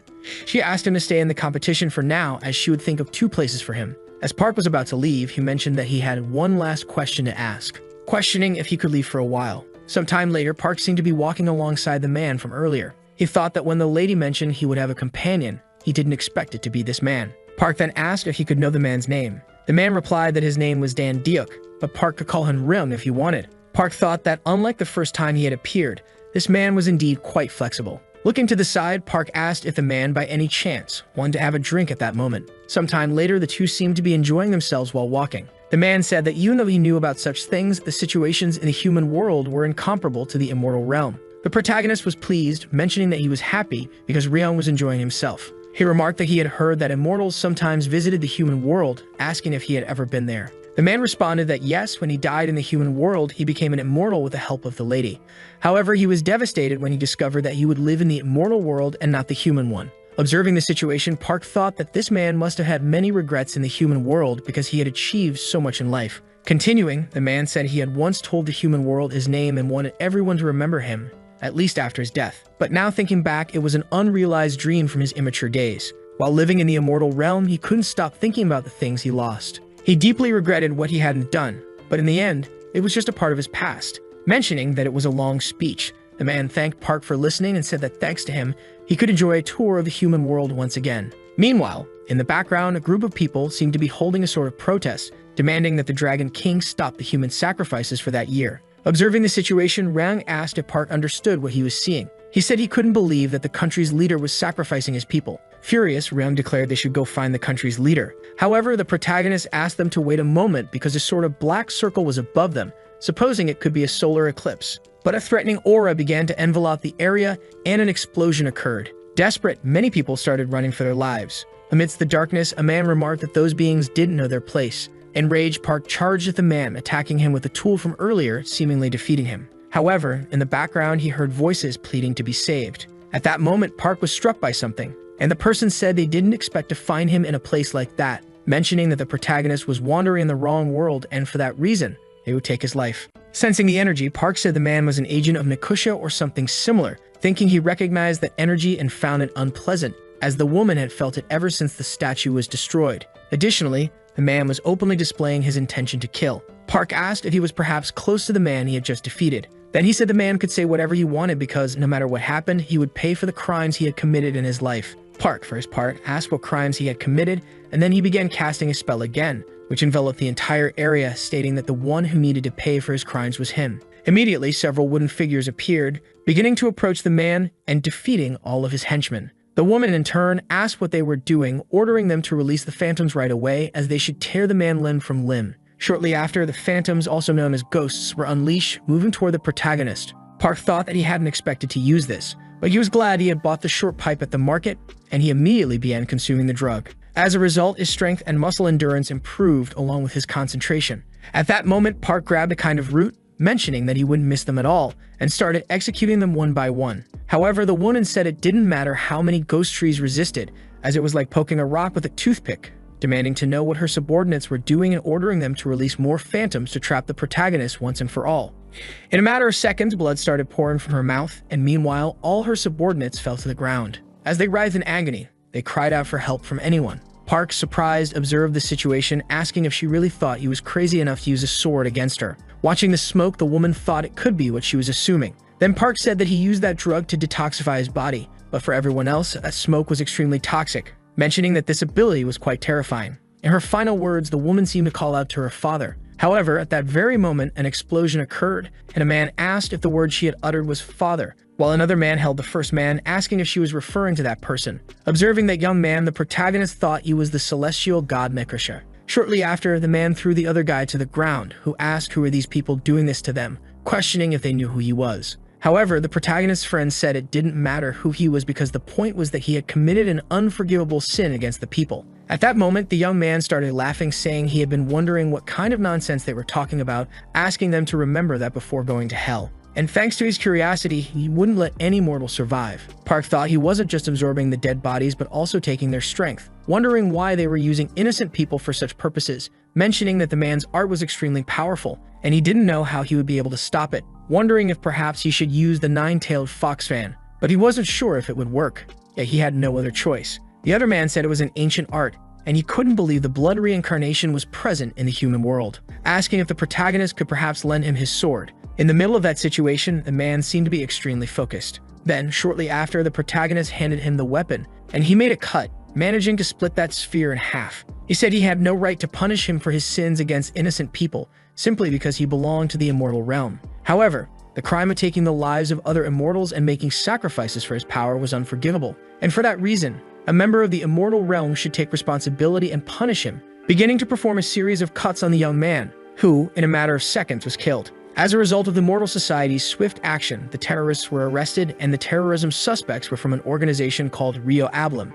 Meanwhile, that lady seemed to be watching the news. A man was giving his opinion on TV, mentioning that Mortal Society had done nothing and in the end had only managed to film the scene. He said they just needed to watch that video because those two were their former heroes, and the identities of the protagonist and his friend appeared on television. The presenter said that person was extremely familiar, asking if they remembered him, as he was the hero who had appeared a year and a half ago, the one who had decapitated the giant bird from before. Sometime later, that man was apologizing to his lady, mentioning that he wasn't qualified to belong to the immortal realm, and whatever punishment was given to him, he would not avoid it. The lady, in turn, asked Park if, after doing all of that, he still dared to look her in the eyes. Then, at that moment, the protagonist bowed, apologizing for the inconvenience, thinking that the girl didn't even seem angry. Then the lady asked the man to raise his head, saying she wouldn't claim that his actions were wrong, but rather, she was reprimanding him to be more cautious. She told Park to prepare for disciplinary action, and shortly after, she dismissed them both. Sometime later, Park seemed to have returned to his garden,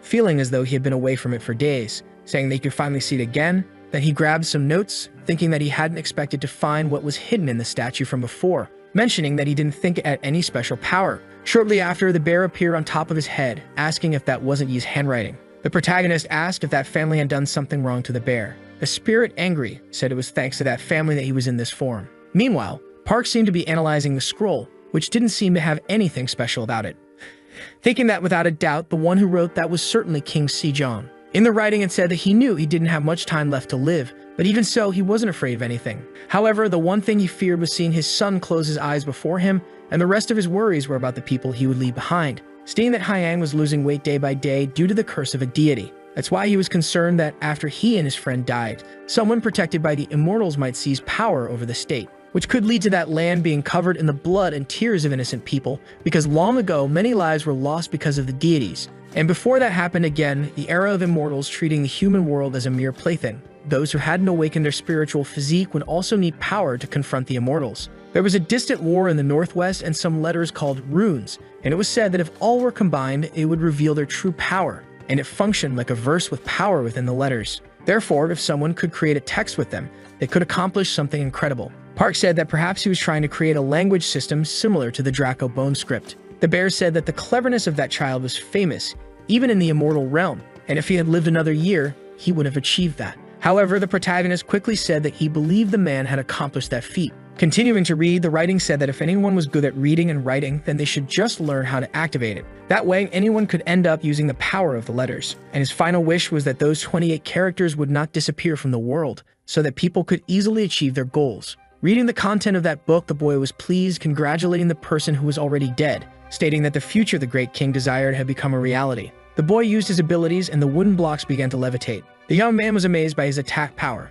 and that all of this was due to the power of words and sounds suited for instructing the people. As they had said, that if you could imagine the words in your mind, then you could use them just by reciting. Then the protagonist said the word burn, and the objects began to catch fire. Park Han-yeol was amazed by what he was seeing, getting excited and continuing to burn the objects. That little bear appeared again, wondering who was making so much noise. Then startled, he asked why the young man was playing with fire in broad daylight, jumping on the boy's head, asking how someone who couldn't even create fire without him had found a way to create it, and that the boy needed to be careful so the fire wouldn't spread. Park Han-yeol thought about how when he said the word louder, the fire grew stronger, or if the louder he spoke the word, the more it would consume him. Then he fell silent to think about the matter, and concluded that if he could make a long and meaningful word, he could create something more powerful and effective. Park Han-yeol took a deep breath and shouted, telling the sky to lament and cry as much as it wanted, continuing to shout the word sky multiple times. However, nothing happened. The boy, for his part, said that saying that out loud was a bit embarrassing, but then he noticed he wasn't alone. Sunbeam smiled after witnessing the whole situation. Embarrassed, the protagonist asked how long she had been there watching, and the girl, for her part, started making jokes about his training. Then she said it was fine to do that and that she respected it, and smiled at the young man, which made him even more embarrassed. After that, Park Han-yeol asked why she had come there, and the girl replied that she had heard he was entering the celestial battle. Then she asked if the protagonist had beaten Cheol and commented that he was improving quickly, saying she had gone out a bit to prepare for the battle and found something for the boy, mentioning that she was supposed to be looking after him, but hadn't been doing so lately. But it seemed she didn't need to anymore. Then she tossed something to the boy. Park Han-yeol, for his part, asked what it was, and the girl replied that it was a scripture, and they had asked her to deliver it since he had entered the celestial battle. The boy asked who had made it, and Sunbeam said it had been a sage, the protagonist's father, leaving him completely shocked. Then he became irritated with the girl, asking where she had found this person who claimed to be his father. The girl replies that she had found him in a place called Shenfu. A long time ago, Hwanung descended from the heavens and gave mugwort root to a bear and a tiger who wished to become human. Unlike the tiger who fled, the bear endured eating the root and became the human Eunmyo. Together, Hwanung and Eunmyo gave birth to Dangun Wanjium and created a new history for Korea. That was the myth most people knew. However, what wasn't remembered within this myth was that Eunmyo was not Hwanung's legitimate wife. Hwanung, along with his family, cultivated the sacred tree of life in a place in Korea where the heavens connected with the earth, governing in a place called Shenfu. Sunbeam says that the protagonist's father was married to Hwanung's youngest princess and resided in Shenfu. She explains that she had finished her work in Shenfu and was preparing to return when a man approached her, saying that her son was in debt to the palace and would soon be in trouble, so he had written something of vital importance, not saying anything more after that. Park Han-yeol thought his father had abandoned his family and simply fled somewhere. He had squandered the family's fortune for his own pleasure, and the burden of the accumulated debt was distributed to his mother and paternal grandmother. However, his father ignored all the blame, and in the end, his grandmother died for nothing. Park Han-yeol grows serious, thinking that his father had found another family, and that his previous family meant nothing to him. Then Sunbeam asks him to open the box, as it was truly a valuable item. When he opens the box, the protagonist finds a sealed mystical bamboo fan. The scripture in the form of a fan had been created to tame and seal demonic beasts and evil spirits. A fan with 24 blades is considered of high quality, but a fan with more than 48 blades is considered the best. Yet the fan the boy received had 72 blades, and he wonders why his father gave him something so valuable. The girl mentions that it was useful for absorbing evil spirits if he was interested in using it. Park Han-yeol, for his part, says he would cherish it as he wouldn't find another way to get his hands on something so precious. Sunbeam smiles, realizing he wasn't walking an easy path. 8 hours before the competition, the protagonist senses an aura and says it feels like someone is there. Then Deek appears, walking. Surprised, Park Han-yeol asks what he was doing there, and the young man says he came to make a request, because he needed help crafting the Flute of Peace. It's known that the first appearance of the flute was during the Unified Silla, but the object had been conceived and created long before. During the era of King Gwanggaedo, there was a man whom even the immortals couldn't stop, considered someone perfect. Because of this, the immortals lost their powers, allowing the Water Dragon King to cause a massive natural disaster, leading to the sacrifice of many humans. In search of a solution to respond to the disasters, the three kingdoms temporarily united. Thus, the masters of the kingdoms created a celestial item, the Flute of Peace. However, the item was so powerful that they placed two restrictions on it. The first was that it could not be taken out of the Korean peninsula, and the second was that it could not be used in a way that would harm the people living there. Diuk mentions that the item was only used in Silla to defeat the mighty water dragon king and then simply disappeared. He then says that he came to the protagonist because he probably knew what was needed to create one. And that's even because of the competition, the guards of the gardens would be reduced, so he planned to take the black jade bamboo from the second garden. But for the new Flute of Peace, they would need the black bamboo no matter what, and Lady Yuwa might become suspicious. As a consequence, there could be a new conflict with the Dragon Palace. Upon hearing this, Park Hamuel thinks that Diuk would likely take full responsibility, and that the reason he wanted to do this was probably because of the protest they had seen in Gwanghwamun. But he realizes that Diuk is different from the other immortals. Then he says he will help him, because he also thought about the good of his people, and having someone like him willing to help was a good thing, and that it would be terrible of him not to want to help. Diuk is happy and says he was sure the boy would join him. He then says they should leave immediately. Upon arriving at the location, Park Hamuel discovers it's a floating island. His companion explains that it was an artificially created space by the pavilion, so if they alter the structure's formula, they'll be able to enter. But it wouldn't be easy. Diuk throws a small wooden horse figurine, which transforms into a beautiful black horse. Diuk asks the boy to hold his hand. As they ride through the skies, the young man says he won't let them touch the boy. This statement leaves him confused. However, looking back, he sees that they are being followed by flying sea monsters. Diuk drops the young man on the island and says he'll distract them. He then rides off. But Park Hamuel realizes he'll also face problems there. Deciding to ingest the mandrake drug, he recalls that the proper sounds for the instruction of the people, the longer and more meaningful the sentence, the better. He then shouts the word fast and begins to run faster. He senses an unusual energy coming from two places and thinks it would be great if one of them were from the Black Jade Lake. Suddenly, he is attacked by a lizard monster, but he dodges. Park is surprised because the creature seems stronger than a celestial immortal. If it had a wood attribute, he'd be at a disadvantage. However, the boy says he has already taken his drug, so it would be hard for them to get past him. The creatures charge toward him. The protagonist shouts the word appear, and a brown bear appears. The lizards try to flee, but the bear continues to chase them. It tells the boy to keep waving his fan. The protagonist thinks it's no wonder he's called the god of the Fire Mountain. Among the great mountains, the evil spirits who command the mountains and have the word evil in their name are rare. And among all of them, there is only one that can control fire naturally. According to legend, people in the past believed that the mountain's fire would spread throughout Seoul, and to prevent that from happening, they created a lake around the mountain, suppressing the fire energy for years. The creatures flee, and the bear asks the boy to help him. Park Hamuel thinks it's strange that they are running right toward that energy. After all, it's probably the Jade Lake that's providing nutrients to this island, given how well the plants grow there. From the top of a tree, the boy sees the lizards fleeing toward a turtle-shaped structure. He wonders if that is the Black Jade Lake, but it seems to be just a stone. Then the little bear asks to be let down there. The boy responds that he's never seen anything like it before and asks if the bear won't regret it later, to which the animal replies that it's curious. The boy then waves the fan and the bear returns to being a massive brown bear. As it defeats the lizards, the beast remarks that they are very weak. But from inside the cave, something observes the bear. It then traps the bear in a water bubble, and the bear asks for the protagonist's help. He bursts the bubble using his abilities. Park Hamuel comments that it must be the creature serving as fertilizer for the island. The little bear is surprised to see that there really is a creature inside. The protagonist wonders if the creature is a Yum-hate. If a baby is this size, imagine it as an adult. He's also surprised that it's not a lake, but a divine beast trapped to feed someone's ego and that the Lee family. The bear comments that while it may be a baby, it's around 2,000 years old. And seeing it use that technique uncontrollably, it seems like it doesn't know the basics. While holding his fan, Park Hamuel says it's good for the bear. Frightened, the small animal asks what he's talking about. The boy waves his fan, saying he'll give the bear a jar of honey later to make up for it. He then traps both creatures inside his fan. Inside the item, the creature fights with the brown bear. Park Hamuel is pleased to see that both fit inside. He closes his fan, saying it's time to leave. While walking with Diuk, a boy thanks him, as they manage to leave safely thanks to his help. The protagonist wonders why Diuk seems so out of breath. He then notices that his companion is bleeding, but Diuk tells him not to worry because he just needs to rest for a while to recover.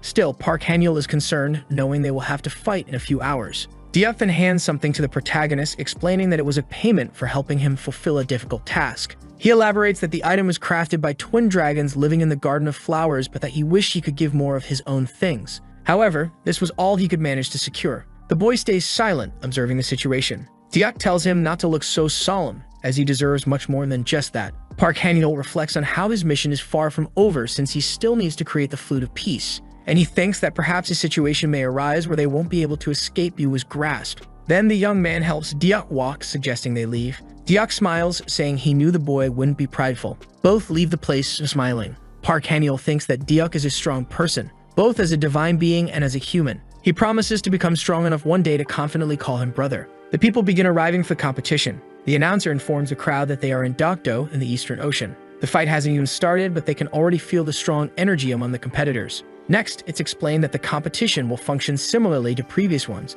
where there will only be one winner between two teams. Some are worried that this year's competition isn't balanced because the opponents come from different worlds. Park Han-yeol watches Deok, thinking about how he didn't even seem injured a few hours ago. Before the competition begins, representatives from each country send a message of greeting to the Water Dragon King, asking for his understanding as the competition will be held in his domain. Then some women prepare to transform part of the waters between the Korean peninsula and Japan. The two islands connect. This is the power of the sages. Thanks to them, the power of the water dragon has synchronized, creating a new space. The higher-ups chose the participants, and they were examined to meet the conditions set by each representative. A masked figure introduces herself as Siva, saying she will judge the competition with fairness and honor. Until a winner is decided, she promises to protect Yua with her life. A second masked figure appears, introducing himself as Odin, also stating that he will judge the competition with fairness and honor. He promises to protect the 7 branches with his life until a victor is chosen. Suddenly, the protagonist's bag begins to glow. The boy thinks that the masked man must be carrying the sword that holds the power of the 7 branches because it is reacting to the axis. The box containing the sword opens. The item seems to come to life.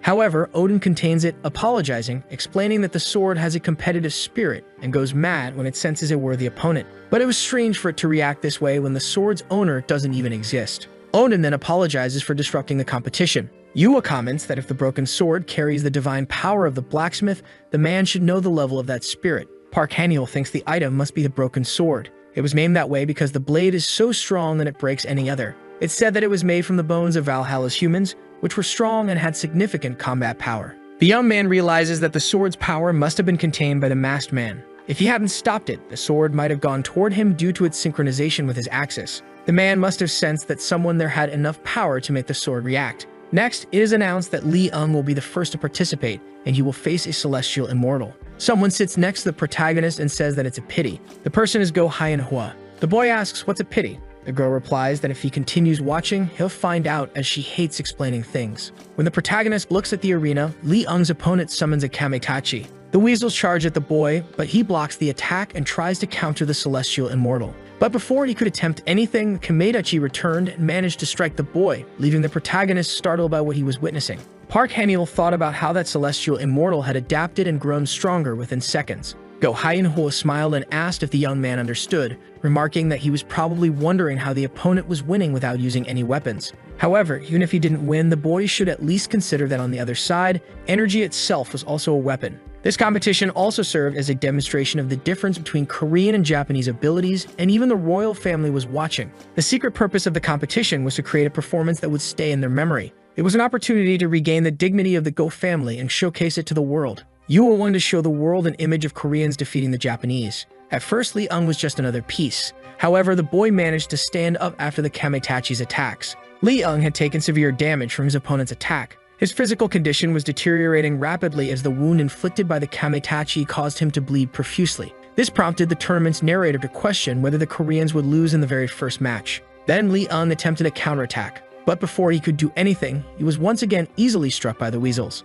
As a result, the boy was left even more injured and collapsed to the ground, unable to stand any longer. The narrator then announced that the first match ended in a victory for the Japanese. Go Hyeon-hwa turned to Park Han-yeol, asking if he shouldn't be happy since, thanks to the young man, the Japanese wouldn't have high expectations. She then confidently stated that the boy could win his battle. She explained that they had to be the best in order to stand out. Park Han-yeol stood up and said he would do his best, adding that he was sure he would win. As he entered the arena, the announcer pointed out that the boy had become famous due to Yua and the incident at Gwangwoman. The same celestial immortal who defeated Lee Ung sneered, saying that another fool was coming his way, remarking how weak these people were. However, Park Han-yeol quickly dashed for the young man, delivering a punch to his face. Everyone watching the fight was stunned by what they had just witnessed. Park Han-yeol had defeated his Japanese opponent with a single blow. Some banners shouted for him to be careful, warning that charging in like that could be dangerous. Deok, however, said that in his opinion, the young man's move was clean and efficient. The girl questioned whether efficiency meant throwing oneself at the enemy without any defense. How could that be considered a battle technique? But Diep responded that it was indeed a technique, because that's how the protagonist had learned to fight. Park Han-yeol consumed one of his drugs, gaining a vitality boost in his cells and increasing blood production in his body. The boy thought that using it would make him more resilient, but it would be better if he had used something with a hemostatic agent. Another Japanese opponent then entered the ring. Park Han-yeol glared at her with a murderous look, which made the girl nervous. Yet she stated that she wouldn't go easy on him. She then summoned giant samurai statues. The boy figured that his opponent was using those to avoid close combat. He clenched his fist. Seeing this, the girl thought he would use the same punch as before, but she was prepared for that. However, one of her statues was grabbed by a wooden giant. The girl realized that the boy could also summon a familiar. The protagonist then declared that he would handle this the Korean way. He decided to use the ability The Sounds of Power and began with a military sound. He sang a Korean military song. The people wondered why he was singing that. Park Han-yeol recited a verse from the song which urged them not to fear retreating and to face the enemy, stating that the country's fate was in their hands. After hearing that, the wooden giants attacked one of the samurais. The girl tried to stop it, but the giant's head was crushed. Park Han-yeol smiled, pleased that his plan had worked. Everyone around was amazed by what they had seen, as Park had won 2 matches in a row. The boy reflected that in a fight he couldn't reveal all his abilities. Otherwise, the next opponent would be aware of his fighting style. Besides, this competition was merely a show to entertain the Yuwa family and others. Lee had ended up with a humiliating role, sacrificing himself like that, but still he had no intention of playing around there, because he would be the main character of that show. The announcer mentioned that 2 Japanese immortal-level opponents had already been defeated, and now there was a match against a pure immortal opponent, so they should see if Park could win again. Observing the man on the battlefield, people speculated that he could be a shinobi. Park, on the other hand, thought that the man's aura was certainly different from that of a celestial immortal, assuming that this was indeed a pure immortal. Quickly, the man threw some kunes at the protagonist, who swiftly summoned his wooden dolls to defend himself. Then, an explosion happened, and once again that man attacked the boy, who barely managed to dodge the attack. However, those kunes exploded again, throwing the boy into the air. The man about to strike again was met by Park casting a spell to avoid the attack, saying that the man had almost sliced him in half. Because of that, he needed to respond with much more strength, casting a spell at the shinobi. Irritated, the bear said that the protagonist had left him alone with the man, but Park only smiled. He asked who that shinobi was and why he wanted to face the boy, but the protagonist said he'd explain the details later. Looking at the man's clothes, he noticed that he bore the crest of the Suzuki clan, and few people wore the pride of the 3-legged crow. For that reason, the bear said he would take out his anger on the shinobi instead of the protagonist. Mentioning that a pure immortal was no match for him, he began launching a series of attacks at the shinobi, whose armor seemed to be melting. Satisfied, the bear remarked that if things continued like this, he could win easily. Attempting to land his final blow, the bear said he would end the fight. But at that moment, Park asked him to wait. And in a matter of seconds, something strange started to happen, because that melted armor began to move toward the bear. It wasn't steel armor, but rather magic using malleable steel. Calling out for help from the protagonist, the bear said he needed cold energy. At that moment, the boy seemed to have an idea, saying he would help and soon send cold energy to him. Observing this, the spirit remarked that the energy felt familiar, appearing surprised by something. Suddenly, a gigantic spirit was standing before him. The bear, desperate, asked who had sent that spirit there, begging it to release him. The announcers, watching the scene, were utterly shocked, mentioning that the protagonist's technique was lighting up the entire area. Shortly after, the shinobi appeared in tears, staring intensely at Park. Thinking that it should be enough as losing was already humiliating and the man seemed tired,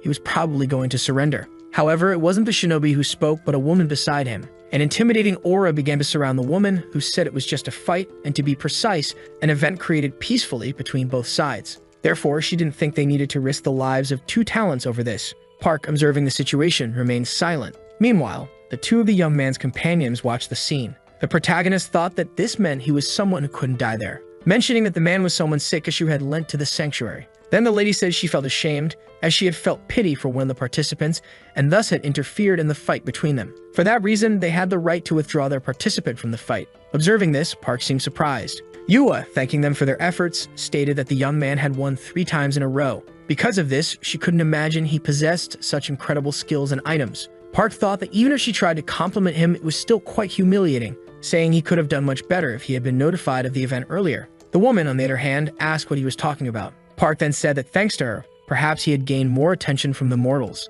asking if she thought that, as an awakened one, they were just a bunch of idiots. Meanwhile, that shinobi, with a threatening look, watched the situation. Looking at the man, Park thought he felt sorry for him. Shortly after, he met up with another girl, who said he had done a good job, mentioning that it was a shame, but the protagonist said it was fine. However, the girl clarified that she wasn't talking about Park. Because on artist shows, people like him were called producers since, even though they had skills, they could be discarded in seconds. Park did his best and could have done much more, but it was better for the image of that boy because Park plastically gave up with him. The protagonist thinks that if this were soccer, it would be like taking out a strong player who would definitely win the game. However, he was certain that the audience wouldn't celebrate this decision given the drama that had unfolded so far. So the boy says he didn't think she knew about those things, and she responds that you don't see much of that nowadays, but people talk a lot about it on social media. Asking if it was strange to follow the world's trends, Park says it was strange but respected her nonetheless. Meanwhile, the announcer began to introduce the next participants. But at that moment, the ground started to shake and a tsunami began to form. Above it, a man asked where the traitors who had disrespected his palace were. Seeing the situation, the protagonist didn't know what they were talking about, and the other girl said they were the sons of the Dragon King of Water. The other man then said he didn't want to hear any excuses because they dared to disrespect the dragon's laws. Asking if they thought he wouldn't notice they were using the competition for hidden purposes, since their real goal was to exchange treasures away from the palace's eyes. So they would be kind if they handed over the traitors,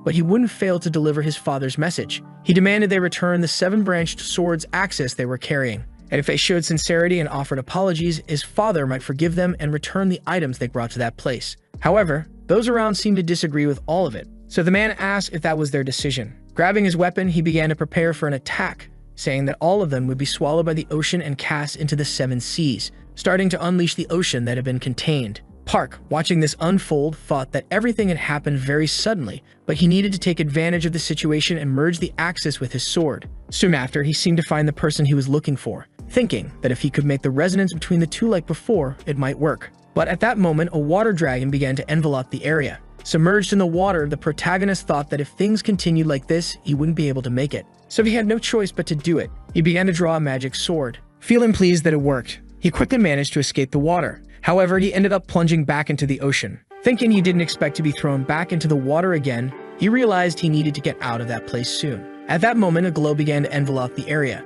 Because the protagonist's sword seemed different, Park thought it was one of the strongest energies he had ever seen in his life. Wondering if it was, by chance, the golden aura from the axis. It was probably because it had been held and sealed before, and that's why it had such overwhelming energy. Wondering if it wasn't too much energy because it was even pushing his own energy. Because of that, it was too much power. And if it continued like that, his body wouldn't be able to withstand it. So he had to release the energy. However, he was shocked, thinking he had only struck once and already caused damage to space-time. He was surprised because that magic seemed to be trying to engulf him, beginning to fall in that place. Sometime later, the protagonist ended up falling into an unfamiliar location.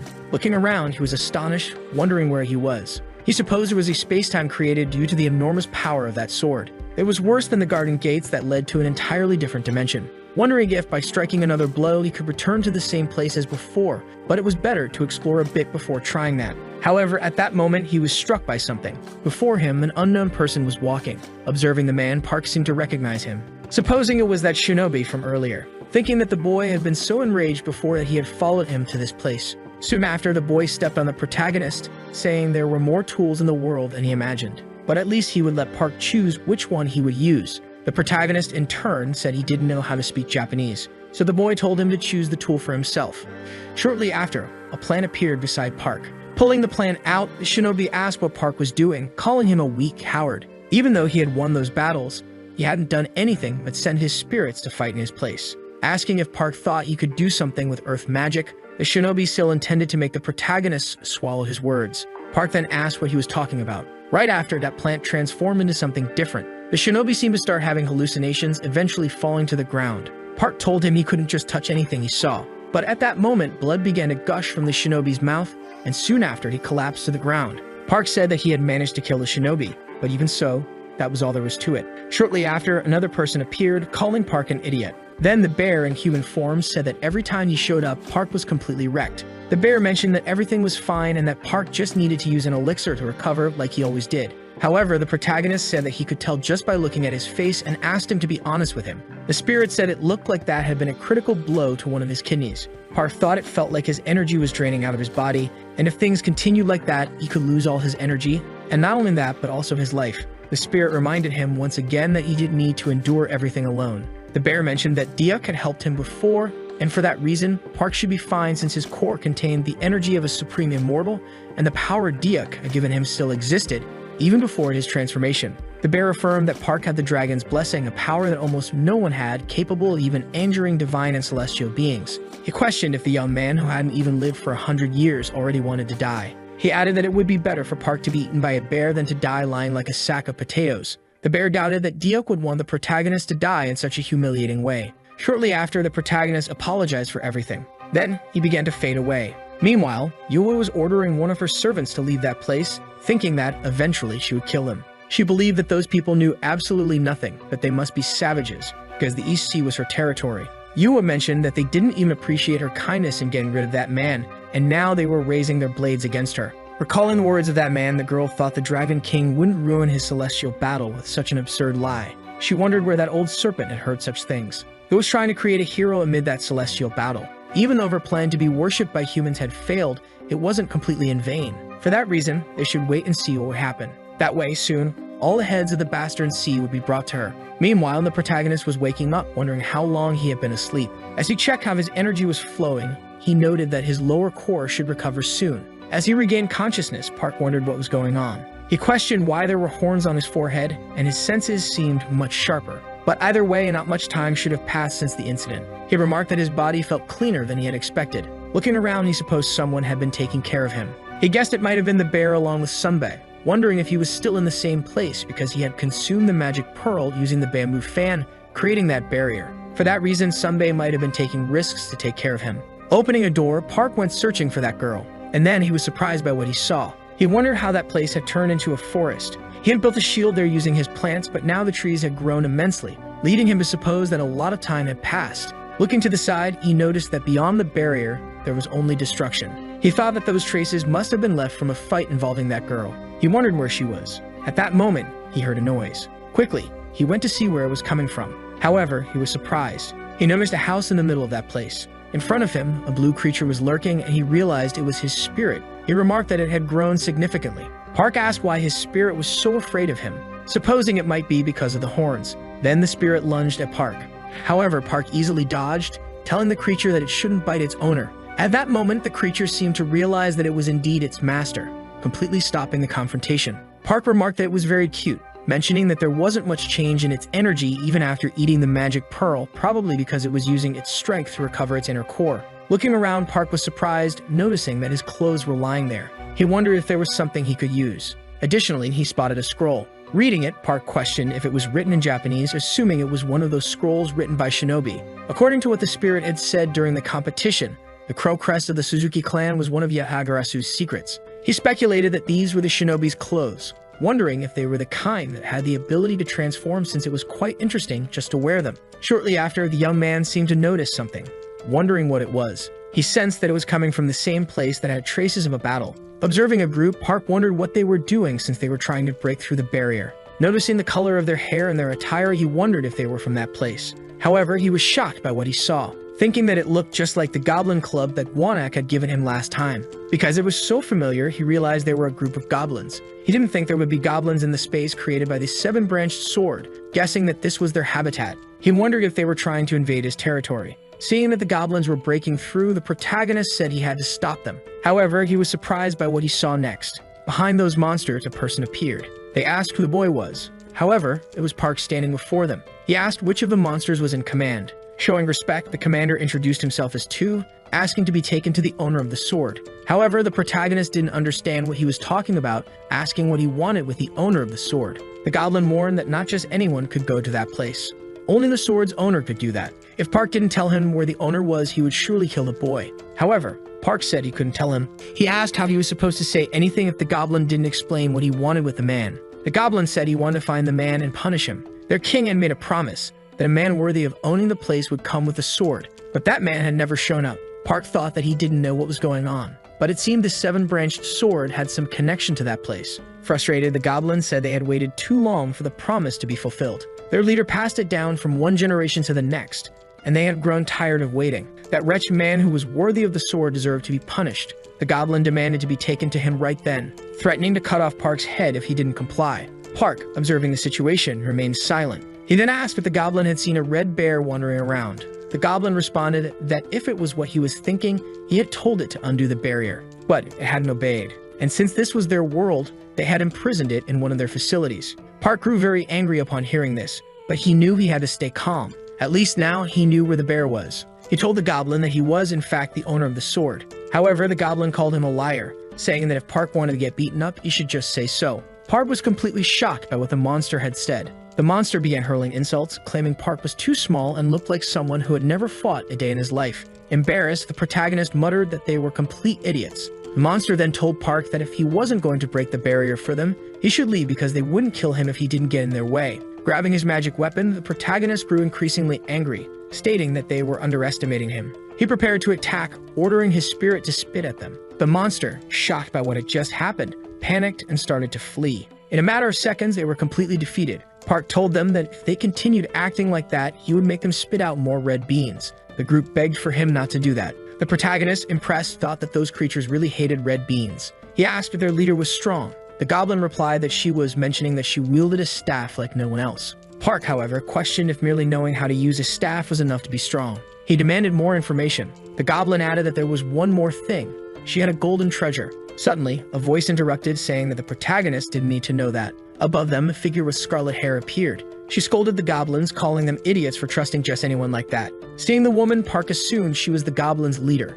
She berated her subordinates for forcing her to come there and questioned how they could be so foolish, warning that this time they'd spend 10 years trapped in that place, seemingly transporting them into a divine item. Observing the scene, Park surmised that the item was the treasure the goblins had mentioned, and since she was their leader, she was probably very powerful. Because of this, he thought it best to start with his red bean attack. He launched an attack at the leader, but she dodged it swiftly. She praised the attempt, noting that it might have worked on her subordinates, but not on her. She commanded her spirits to emerge from the artifact. Park was surprised by her abilities, realizing she was stronger than he anticipated. He knew he had to be careful. He prepared another skill and ordered his spirit to attack her. A massive battle ensued. The goblin leader asked what Park thought of her skill, as it had been a long time since she had this much fun. Park, deep in thought, remained silent, recalling a memory from his past where someone claimed that a staff like hers could achieve anything. But now it seemed like a lie. The bear spirit remarked that it was called a goblin staff, capable of anything they could imagine. Since goblins weren't great thinkers, they relied on their instincts and had no strategy. Additionally, they had excellent physical abilities thanks to their strong bones. Despite their simplicity, if they wanted, they could easily dominate the world. Returning to the present, Park wondered if the goblin leader's level of imagination was superior to the other fools he had encountered earlier, noting that she didn't seem to fear his red beans. He questioned what he could do in this situation. Glancing at the barrier, he thought it could work in his favor. But at that moment, the goblin leader asked what he was staring at, attacking him. Park barely managed to block her strike. She questioned why he was paying attention to anything else besides her in the middle of their battle. As he held off her attack, Park stayed silent, quickly counterattacking her from behind, though she narrowly avoided it. The leader began summoning her spirits again, successfully hitting the protagonist. An explosion occurred and Park was thrown to the ground. The leader asked if he had reached his limit and if they should finish things now. She said he should start begging for mercy. She ordered all of her spirits to attack him, thinking that once the fool screamed, she would trap him along with that bear. However, Park regained his strength, claiming that he who laughs laughs best. He summoned wooden golems, each holding jars of red beans.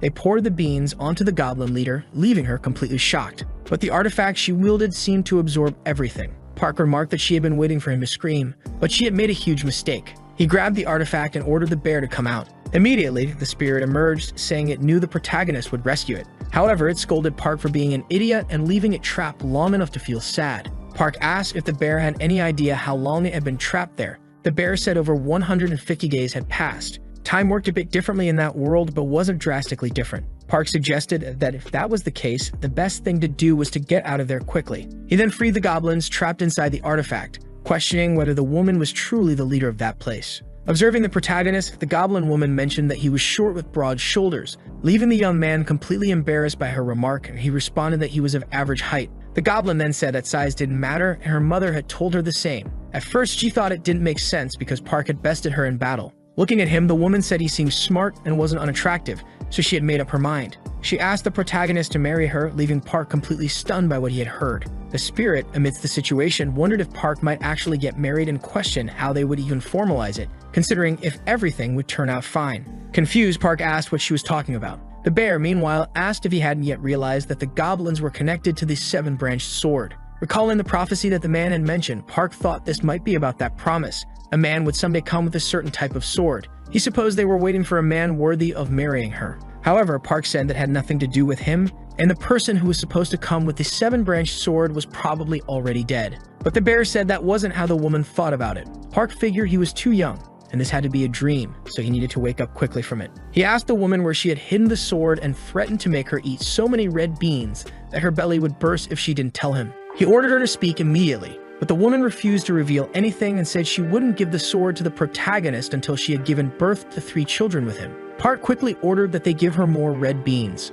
The bear, watching this situation, remarked that he probably wouldn't get anything out of her that way. However, Park noted that goblins were incredibly stubborn, and it would be difficult to make them talk like this. So the bear questioned why Park didn't just marry her right away. They had been stuck in that place for a long time and probably didn't understand things properly, so Park should realize that he couldn't force them into anything. Besides, that artifact was their greatest treasure. The bear suggested that since time passed differently in that place compared to the real world, maybe Park should marry her and stay there for a while. Looking at the situation, Park thought that if he continued this way, he wouldn't get anywhere. Instead of intimidating her, he thought of bribing them. A little later, the goblin woman seemed to be waking up. She found herself tied up, and in front of her was a bit of food. At that moment, the protagonist noticed she had woken up. Once again, the woman declared that she wouldn't say anything until he married her, but Park replied that it didn't make a difference. He told her to think about what she wanted while he enjoyed the food. He mentioned how delicious the rice cakes were. Watching him eat, the goblin woman's desire for the food grew immense, and she admitted she wanted a piece too. Park threw one into her mouth, and she was immediately enchanted by the taste. She begged for another piece. With a mischievous look, the protagonist watched as she started devouring them all at once. The goblin then said that he shouldn't think this would make her agree to marry him just because of it. She still insisted that they had to have 3 children together. As she chewed the food, the protagonist mentioned there were only 2 rice cakes left. Tears welled up in the goblin's eyes as she pleaded for just one more. Then Park picked up another rice cake, leaving just one. He began to eat it, leaving the goblin completely disheartened, as she muttered that she just wanted to marry someone. Park said they could marry whenever they wanted, but he couldn't marry her at that moment. In disbelief, the woman said he wouldn't do this and accused him of planning to say he'd marry her in 100 years, which was far too long for her. Offering her another plate, Park said he'd give it to her. He mentioned that he could even teach her how to make that kind of food herself. Holding her meal, the goblin woman seemed to accept the young man's offer. Amidst the situation, Park thought that he wouldn't mind marrying when he was 120 years old. A little while later, the goblin performed a spell to reveal a mysterious chest. Park asked if it was a treasure chest, and the goblin replied that she didn't know as her mother had only given it to her. She then started searching for something. After finding it, she handed it to the protagonist, telling him to take it. She mentioned that it would be a token of their engagement. Park asked when it was, and the woman responded that they were seeds. Confused, the protagonist wondered what he could do with them. He quickly became surprised. Nowadays, people no longer cared much about the stories of the dakabais. They only wanted to be remarkable, and if they got hold of something like that. However, goblins, for example, are honest about their possessive desires. They don't hold on to things, trading items and talents freely among themselves. But someone with valuable talents wouldn't part with them so easily. This often led to even more complicated situations. For that reason, negotiating with goblins by offering something they excelled at was the easiest way to get out of a situation like this. Taking the seed, the bear mentioned that it must be valuable in some way, asking the young man to inquire more about it from the goblin. Park wondered if he could keep something as good as that. He called the goblin, who affectionately referred to him as Love. Park then asked if those seeds came from a particular place. The woman responded that her grandmother had taken them from her world before coming to that place. She explained that the former owner of the seed was one of the ministers, as she had mentioned.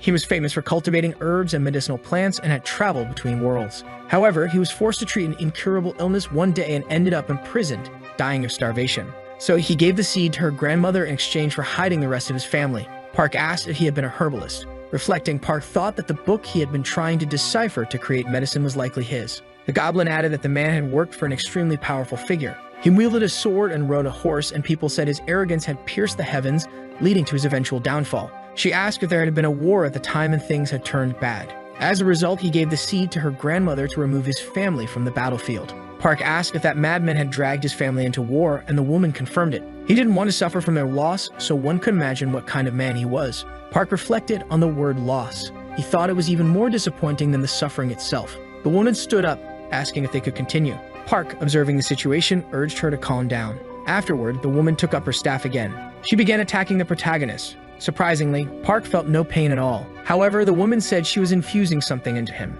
Park mentioned that he wasn't feeling anything different. The goblin told him to relax, assuring him that he would eventually figure out how to use it to his advantage. Looking at the chest, Park thought that now all he needed was the 7-branched sword. Opening the box, he found the sacred sword inside. The bear remarked that swords of that level usually stored a lot of energy, but this one seemed quite different. Since its basic attribute was wood, there was no reason for Park to hesitate. Park replied that the contradiction of wood was precisely the earth. Even so, the bear insisted that no matter what happened, Park shouldn't stop. Seeing the energy, the bear urged him to go ahead with it anyway. At that moment, Park grabbed the sword, and a giant beam of light enveloped him. He appeared to struggle with controlling the sword. The bear warned him not to let go of the sword under any circumstances. Park, irritated, asked if the bear thought he couldn't handle the immense power of the sword. The bear, astonished by what he was witnessing, mentioned that it was the first time he had seen Park like that, as the energy was now emanating even more powerfully. Right after that, the sword seems to calm down. The bear says that it was incredible, and it was as if he were watching the spirit of an elite general guiding the sword along with him. That's why he knew that the seven-branched sword was amazing. Park, on the other hand, thinks that he acted on instinct when he grabbed the sword, and it felt like he had been using it for a long time, assuming that must be the talent she had given him. He then asked the goblin if she wanted to get married at that moment. The scene then cuts to the protagonist's world city. That cheerful spirit mentions that it was very enjoyable. Park, on the other hand, thinks that it had been a long time since he had been to Korea. The protagonist wanted to have his spirit before, but during the fight against the goblin leader, he ended up using too much energy, so he came to the nearest city since he couldn't make it to Bear Mountain. Thinking that the goblin wanted to go with him, however, she was still very irresponsible, mentioning that it had been 7 months since his competition, and still many people were talking about it. Furthermore, since that incident, the Dragon King of the East Sea had not returned yet. Civilians and reporters started criticizing the invasion of the East Sea people without a valid reason. And they also began criticizing the 3 princesses of Korea for not saying a single word. However, a month later, the Dragon King appeared, apologizing, saying that it had been a mistake and a failure in the communication of the information received. But even so, no one was able to forgive either of the powers yet. The bear, on the other hand, asked what had happened to the dragons of the West and South Seas. Then Park responds that he didn't want to get involved in that situation, as they might not have been on the side of the East Sea. The spirit, on the other hand,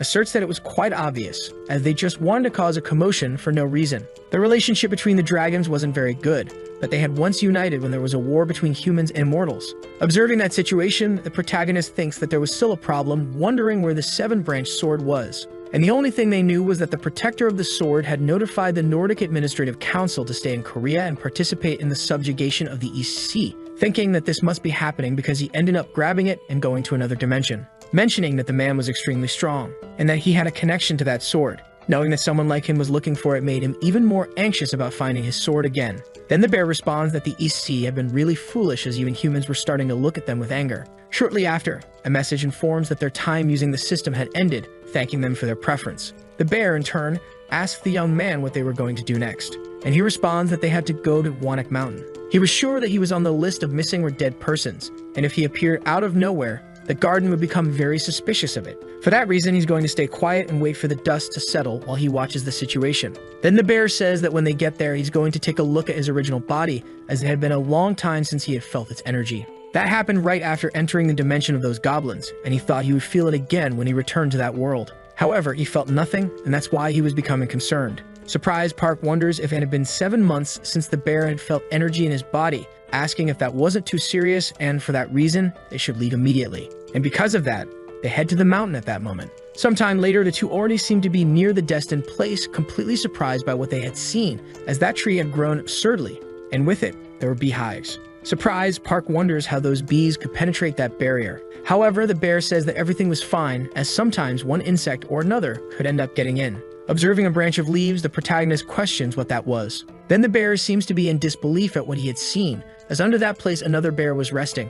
The bear, in turn, is surprised, mentioning that his original body was very strange, and for that reason, he didn't know what was happening. Shortly after, those bees seem to start attacking the two of them, so Park quickly pulls out his scroll along with his artifact, which begins to summon all his spirits. Ordering his spirits to attack those bees, a battle with them begins. However, for Park, there were too many of those bees, and he thought they were very difficult to kill, even using his abilities, and for that reason, he needed something stronger. Then, shortly after, the bear ends up awakening his true form and begins to charge at those bees. Park, in turn, asks him to wait, but the spirit says that he could let him take care of all of them with his fire, and if it weren't for their hive, he would have attacked with all his strength. But he couldn't hurt the tree, as it was simply infested with those bees, wondering if there was any other way to get everything off that tree. Park, on the other hand, ponders over a situation that might work, while watching those bees on the ground, assuming that they had not been killed even after being attacked. And in the same moment, he seems to have an idea about a good plan. Immediately, Park asks the bear to wait for a moment, asking him to step aside,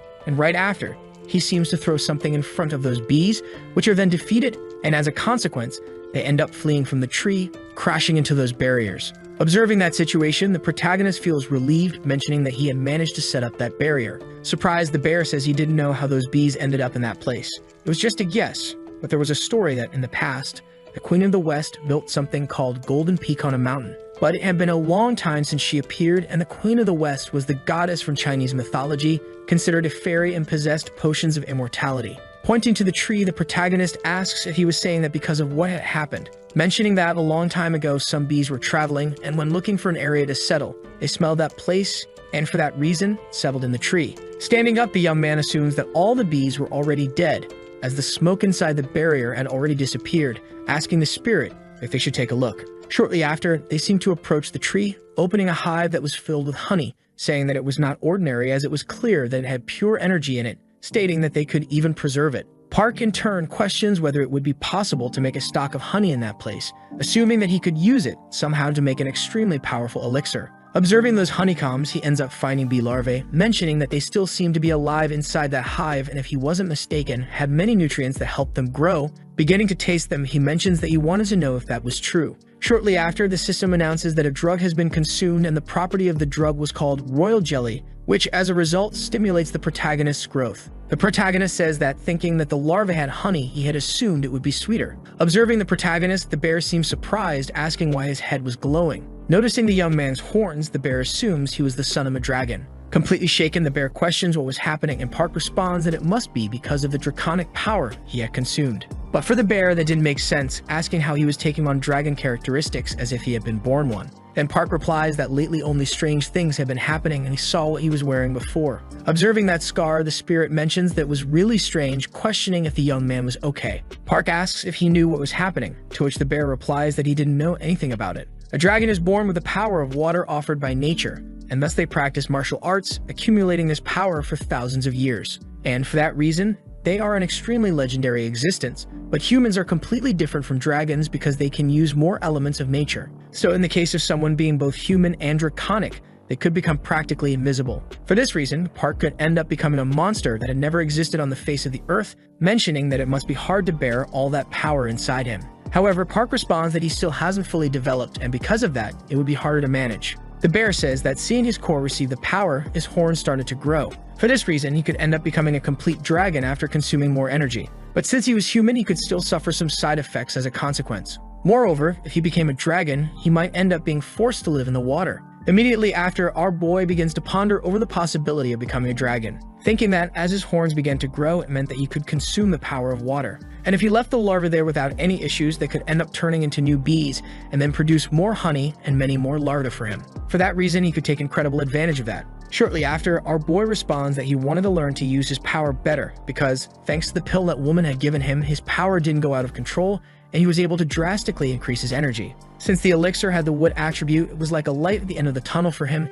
asking what the correlation and contradiction of his elements were because some elixirs he used were ineffective, and it was probably because of his wood element. For that reason, if he used one that contradicted wood, he would probably be able to use the other properties without suffering too many negative effects. Then the bear mentions that it seemed like a good idea, asking what exactly he wanted to learn. He responds that he could try using that, pulling out various notes that were in his backpack, mentioning that they were books left by the disciple of the celestial wolf, and another was a scroll from that shinobi's family from earlier. He didn't have much to do in that place, and for that reason, he thought it would be fun to learn that kind of thing. Picking up a scroll, he mentions that he found it very interesting, stating that he wanted to learn that shinobi's technique, and with the 7-branch sword, he could already use 3 legendary items he possessed. Then the bear responds that he had good items and a good plan, and all he needed to do now was train and not attract too much attention. Shortly after, the protagonist responds that there was still something bothering him, mentioning that he hadn't yet delivered the black jade to his brother Dioki. However, the bear asks why he hadn't given the sprout to him in one of the many times they had seen each other and still didn't understand why he cared so much about giving it to the young man.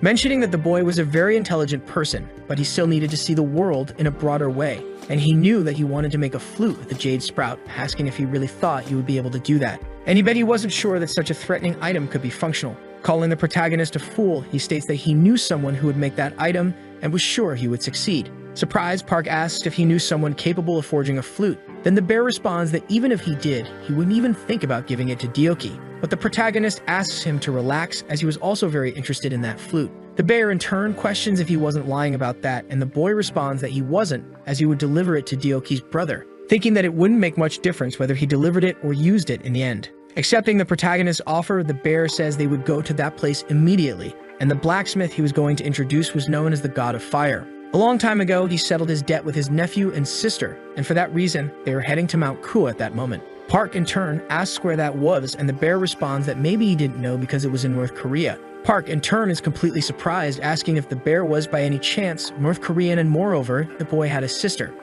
However, the bear says he wasn't who he was thinking of because that mountain he named after his sister wasn't the same as that other mountain. After all, he wasn't the spirit of that place. However, his nephew was called Dangan, and according to the lady in the North Korean peninsula, there were 3 great powers that controlled the entire country, and it seemed that the bear's sister was in Azadal on Mount Kuo. Sometime later, the protagonist, along with the bear, seems to arrive at their destined place. Park, in turn, was completely in disbelief as they were really in North Korea. But in any case, they say that place is one of the most powerful in the entire North Korean nation, asking why he couldn't see it anywhere. The bear, returning to his human form, asks him not to stray too far from him. Park mentions that it seemed like they were still very far away, and the spirit responds that they had already arrived at the location. Observing something, our boy seems very surprised because in front of him were 2 giant statues that start to speak, asking who they were, as Azadal didn't allow the entry of visitors who were not invited.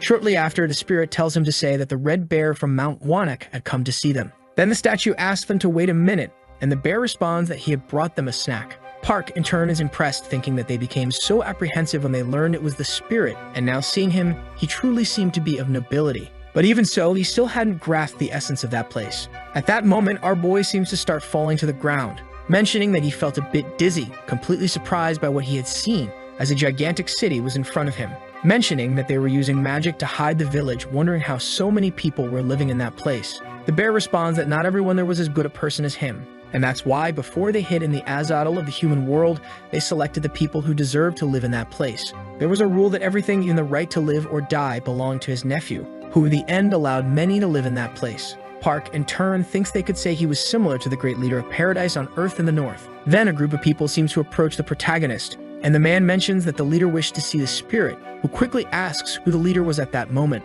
The man responds that it was the Great Mother who was waiting at the main house, asking who his companion was. He responds that it was his subordinate and a child of his trust. Accepting what the spirit had said, the man asked them to follow him, and some time later, they all seemed to be walking together to the destined location.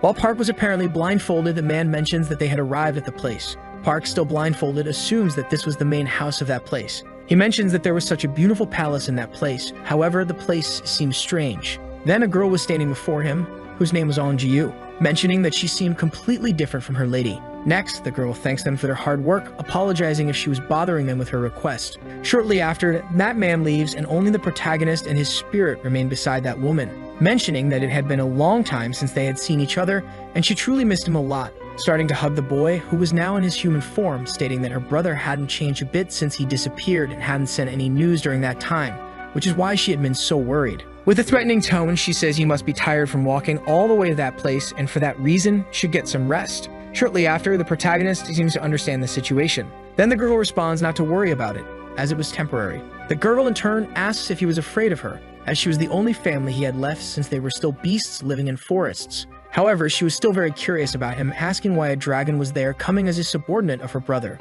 Shortly after, the protagonist removes his mask and says it would be easier to call him a monster. Sometime later, we both sit down to talk, and Park Han-yeol tells the story of how they got there. Eun-myo, in turn, says she understood, but it was still strange as the whole story seemed too exaggerated, and she then questions if the boy was trying to deceive her. The young man responds that wasn't what he was doing, and that it was precisely because Wanak trusted him that he had been brought along. A lot had happened, and he had to hide his identity as a monster, and for that reason they came there, seeking help and answers. The girl then takes a deep breath and says she understood. However, unfortunately, the fire deity wasn't there. Park Han-yeol, in turn, is surprised by what the young woman had said. Eun-myo feels awkward and says that he had already left Asado, but he had always been attentive to his family, so if they brought him a gift, he would make his flute. Next, Park Han-yeol wonders why Wanak made them come all the way there if the fire deity had been gone for a long time. The girl then says that the boy must have noticed by now, and that makes him curious. Eun-myo responds that her brother must have brought them there hoping that they would accept the boy into Asado,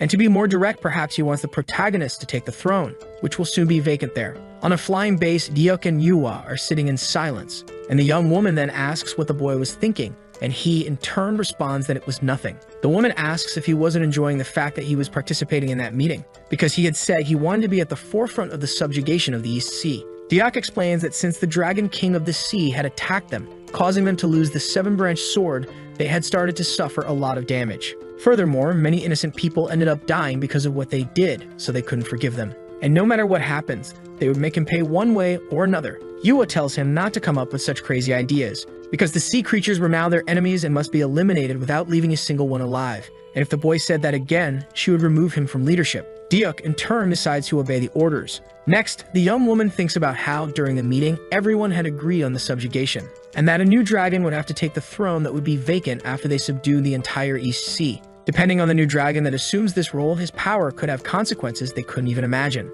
But the good news is that there weren't many dragons, so not just anyone could ascend to the throne. And they also couldn't let anyone take advantage of that. They needed a new child for that position, a dragon that would remain in the palm of their hands. Park Han-yeol asks Eun-myo for help in hiding the fact that he was a dragon and letting him leave a saddle in peace. The young woman says that assuming the Dragon King's throne would be the easiest way for him to have peace. The protagonist in turn responds that even then, they would still treat him like a dog, and what he hated most was living as a puppet in the hands of someone powerful. He then lowers his head, saying that if possible, he would like to receive some advice about his future actions. Unlike others, he never had the chance to meet many people he could truly trust. Eun-myo says that in that way, it even makes her feel pity for him and his brother. Park Han-yeol lifts his head, asking what she was talking about. The young woman then says that she won't let her brother leave again, because a long time ago when her brother left Asadal, she tried to stop him in every possible way, and that she knew he had taken on the responsibility of caring for Mount Wanak, but it was a shame to have left everything behind, becoming a miserable being. Park Han-yeol, in turn, says that he could sell his freedom to pay that price, but the young woman refuses the proposal. Eun-myo mentions that to sit on the Eastern Throne, his core needed to be filled with water energy, like the sea itself, otherwise there wouldn't be the thrones they had. Besides, the boy seemed weak, but there was something she could give him to help, because thanks to her connection with one of the Dragon Kings, she had the location of a place that would benefit him. So she would give it to him. With that, he could enhance the energy in his core and become stronger, while synchronizing with the water. Park Han-yeol thinks that he needed to leave before Wanak woke up, but even so, he would still like to at least say goodbye to him. Next, the boy tells the young woman that he would never forget what she was doing for him. 3 days later, the protagonist is surprised by what he sees, as he had arrived at the throne of Mount Baekdu, and had never felt an energy like that before. While observing the water, he wonders if that meant there were cores inside that lake. He then decides to dive into the waters. Noticing that he could still breathe, he felt his body lighter there as if he were a fish. Upon reaching the bottom of the lake, he encounters something shining, and the boy thinks that must be what he was looking for. Soon after, he realizes that just by being near it, he could feel the water energy accumulating, deciding to get closer, thinking that perhaps he would become stronger. However, the young man realizes that it was more difficult than he thought. Then an explosion of energy occurs, but it doesn't affect the boy, who in turn feels different, as if his power was balancing inside him. However, his thoughts are interrupted when he senses an energy approaching. He then remembers that Eun-myo had told him that when he removed the seal, those who felt that energy would appear, and that perhaps the boy would face difficulties as they were beings more synchronized with the water. Park Han-yeol says they arrived too quickly. Upon returning to the surface, he encounters an enormous creature. The protagonist in turn says that he won't give up so easily, and then decides to strike the creature. However, that monster easily blocks the boy's attack. Shortly after, the boy is hit by lightning. A second serpent appears, questioning how a creature like him could carry the energy of a dragon when he couldn't even control it. The creature then responds that if they ate the boy, they would be able to evolve as well. However, the monsters noticed that where the protagonist had fallen, there were peach blossoms. Park Han-yeol was still standing. The serpent smiles and says that it was surprising, as it seemed he was preparing his own funeral with those flowers. However, when attempting to attack him again, a peach tree grows and ends up attracting the lightning to it. The protagonist smiles, seeing that his plan had worked. The serpents are shocked by what they just witnessed. Park Han-yeol then asks if the creatures still believe that the funeral was his. Noticing that his brother was irritated, the serpent says she would handle the situation, then unleashing her attacks made of crystals. However, they are destroyed in mid-air as the protagonist had used his scroll to stop them. That creature thinks it would be better to leave before things got worse, but before she could say anything, she realizes that her brother had already fled. Realizing that the battle was over, the boy releases his scroll and begins coughing, as he had used too much of his power without thinking, and he couldn't afford to lose there, because if he lost, he would never get another opportunity like that. The serpents continue to flee, but the protagonist appears in front of them, making the creatures wonder how he had gotten there. Surprised, the creature asks how Park had arrived at that place, asking who that pest was, mentioning that he was very annoying and that she wouldn't let him get any closer. Next, Park seems to start charging an attack, and the creature can't believe what she's seeing, and soon after, she seems to start running away from the boy. With a piercing look, Park asks her to come back, managing to strike the creature. In disbelief, the snake wonders how he was doing that, apologizing to her brother, as if she stayed in that place, she might end up dying. That's why she decided to leave quickly, assuming that she had finally thought she would become a dragon and have the power of a throne. At that moment, Park was beside the creature, asking where she thought she was going. The plant that Park used to take down the two serpents was called black garden bamboo, one of the most sacred plants in the garden, which had been enhanced for battle since ancient times and was used to take down two ocean serpents trapped with the spirit of the fox. While trapped, the creature begs her brother for help, and Park, at that moment, seems surprised by what he is seeing, wondering what kind of place that was, supposing that it might be some kind of palace, thinking that it must have appeared to him now that he owned the core, so it was better to take a look at it. Shortly after, the snake starts laughing, mentioning that she wouldn't do anything, begging to have the black garden bamboo removed, because it was hurting too much and she didn't want to die that way. Accepting the creature's offer, Park says that if she tried anything, he would blow her head off, ordering her not to lie to the boy, asking if there were other ocean serpents like her there, to which she quickly replies that they came to that place when the barrier opened, so there should be 4 more serpents around. Park questions how they knew that the barrier had been opened, and the snake responds that they were connected to that place. She, along with her brother, were servants there, and that's why they still had a master. However, 6,000 years ago, their master passed away, so they trained all that time to take his place. Park, in turn, thinks that this could be very useful to him, saying he would remove all the black garden bamboo from her if she could guide him to the palace. The serpent then asks if they would be free because it was a bit uncomfortable to remain in that form. Next, the creature transforms into a beautiful woman and introduces herself as Herrick. The protagonist, in turn, says they should continue. The girl looks back with a sad expression, lamenting that she and her brother ended up like this, but was happy they were still alive. Inside the palace, they stand before an enormous door. Herrick explains to the boy that everything within the structure moved according to the core, and it could be used freely by the water bearer. Since her former master died, that place became a sacred site, so anyone unworthy wouldn't be able to enter and open the barrier. Park thinks the strangest thing was that outside there was water with floating fish, mentioning that in that place, he could make a garden outside. Meanwhile, the two continue to walk.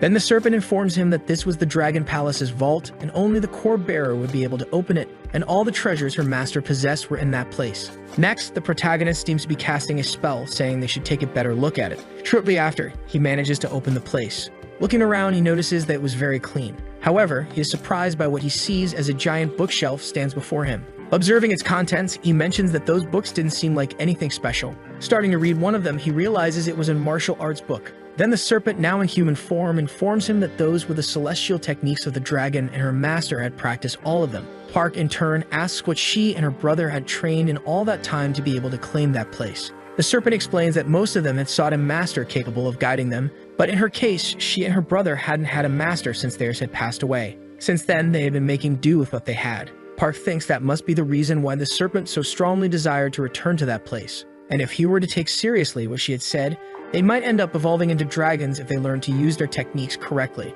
Understanding the situation, Park allows them to use the books. However, for that to happen, they would have to become his subordinates, to which the serpent quickly responds that she would do so with great pleasure. Handing a book to the creature, the boy says that would be her first task, asking her to be ready to receive visitors. Thinking that the serpent would do well in her human form, he wonders if all ocean creatures were like that. He also wanted to know what her brother's human form was like. Sometime later, a man seems to be sitting at a table, drinking. The protagonist then thinks that he never imagined a deity like that would meet with him personally. Even though he was only a pure immortal, he was still receiving due attention because of his draconic energy, which meant that Yuo would respect him in the same way. Shortly after, the man starts speaking, asking why he was seeing him so soon after arriving at his palace. The boy then seems to take out a type of bamboo, mentioning that he needed a favor from him. Observing the object, the man realizes is a black jade sprout bamboo. Park, in turn, says that he wishes for him to use it to make a flute of peace. Hearing what the young man said, the man replies that he was quite a greedy young man. However, the boy insists that he didn't want to do anything bad. The man in turn says that he didn't need to explain his reason, but he should relax more. After all, his job was to make his items. Observing the object, he mentions that was a good size and should be enough to make a fine flute, and for that reason, he would try his best. Park, in turn, thinks that he had been quick in his analysis, which meant he was an excellent craftsman. Next, the protagonist mentions that there was something else he wanted. At that moment, he seems to start removing something from one of his spells, and as a result, a sword appears. The protagonist thinks that he had found that sword in the ancient Dragon King's vault. The moment he touches it, a terrifying aura begins to take over the protagonist, saying that the energy was strange and couldn't be compared to rage. It made him feel bloodthirsty, as if he were anxious to kill someone like an assassin. Observing the situation, Park thinks that this was a problem because it seemed useful, but even so, he wasn't able to wield it properly. While looking at the sword, the man says it seemed to have something unusual about it. Next, the man attempts to pick up the sword. Park quickly asks him to wait, as it was completely different from conventional swords. However, the man easily manages to hold the sword, leaving Park completely shocked by what he saw, as he had barely been able to control the sword with his power, assuming that was the power of the greatest craftsman in the world, the one who held the title of the fire deity. Then the man informs him that the sword possessed an evil energy created by the dwarves of the north. Its strength was incredible, but it held a terrible energy that could destroy whoever used it. However, that could be fixed by making a new scabbard, and if he had a scabbard that could control it, it would seal its energy, allowing him to use it only when he drew the sword. However, he should remember one thing, because even if he managed to use it, it wouldn't leave him alone until it had his blood on its blade. Park, understanding the situation, says he would keep that in mind. And the man informs Park that he would return once he finished making his flute and scabbard. Meanwhile, the protagonist seems to be analyzing something, saying that it was incredible,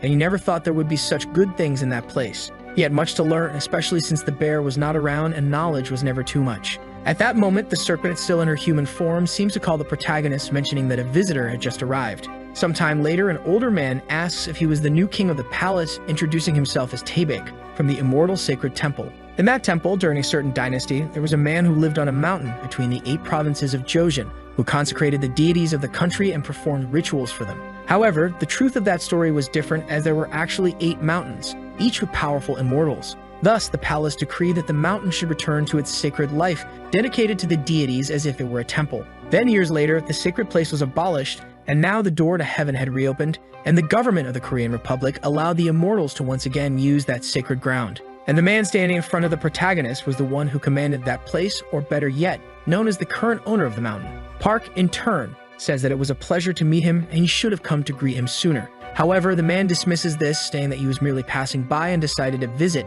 mentioning that he had also brought along a disciple. The girl, introducing herself, says that she was the elder's youngest disciple and her name was Shin, thus, it was a pleasure to meet him. Observing the girl, the protagonist seems surprised, saying they should sit in a room and asking them to follow him. Sometime later, the 3 of them seem to be walking. Meanwhile, Park thinks that the girl had changed quite a bit, as it seems she had become the disciple of that priest. But in any case, the visit was very strange, and he wondered what the priest might want. Soon, the priest begins to speak, questioning the protagonist's relationship with the noble bears. The boy explains that they were very difficult beings and at the same time owned many things between heaven and earth. But in truth, he owed a lot to them and only became friends with one of them because he had maintained a close relationship. The priest comments that Park hadn't even reached 100 years of age and was already ranked as a pure immortal, and yet he already had a palace. He had seen few young people like him achieve so much so quickly. Introducing his disciple, he mentions that she was also young, had excellent skills, and was almost reaching the celestial immortal level. For that reason, he proposed a wager, asking what the boy thought about training his disciple.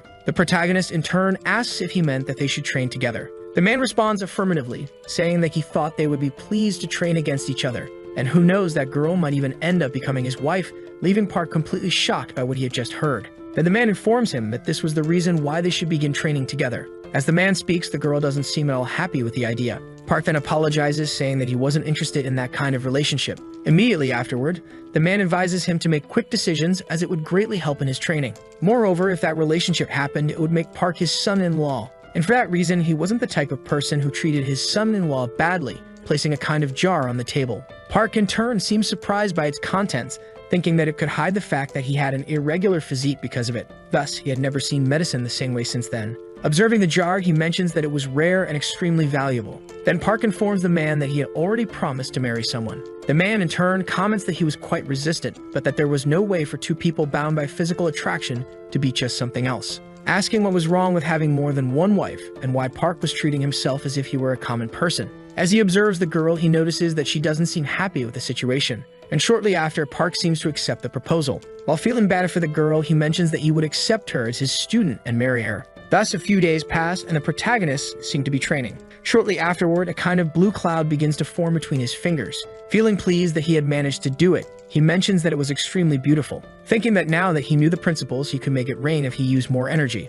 And if a celestial demon god's art reached 6 stars, he could combine different properties to cause a natural disaster. That was very interesting to him because he wanted to reach 6 stars as soon as possible. Shortly after, the serpent, still in her human form, seems to call the protagonist, mentioning that the young lady wanted to eat in her room. So Park thinks it's time to use Taebek's mortal, telling her to come in. Meanwhile, the young woman seems to be at the protagonist's door, thinking that since ancient times, it has been a shocking and strange fate to be with a dragon or even to enter a family of one. Even though she was reluctant, she thought all this was happening because of her master. Shortly after, the girl opens the door, apologizing for the intrusion. Meanwhile, the protagonist seems to be lying down, asking if the girl had arrived. He mentions that he had decorated the place in a way mortals liked, asking what she thought of it. Feeling somewhat embarrassed, the girl thanks him for the consideration. At that moment, Park asks if she didn't want to do this, because looking at her expression, she didn't seem very happy, and it was ridiculous for a woman to pretend she was on equal footing with him. And that was putting it lightly, so he asked if she thought he wouldn't know she was using or offering that treasure,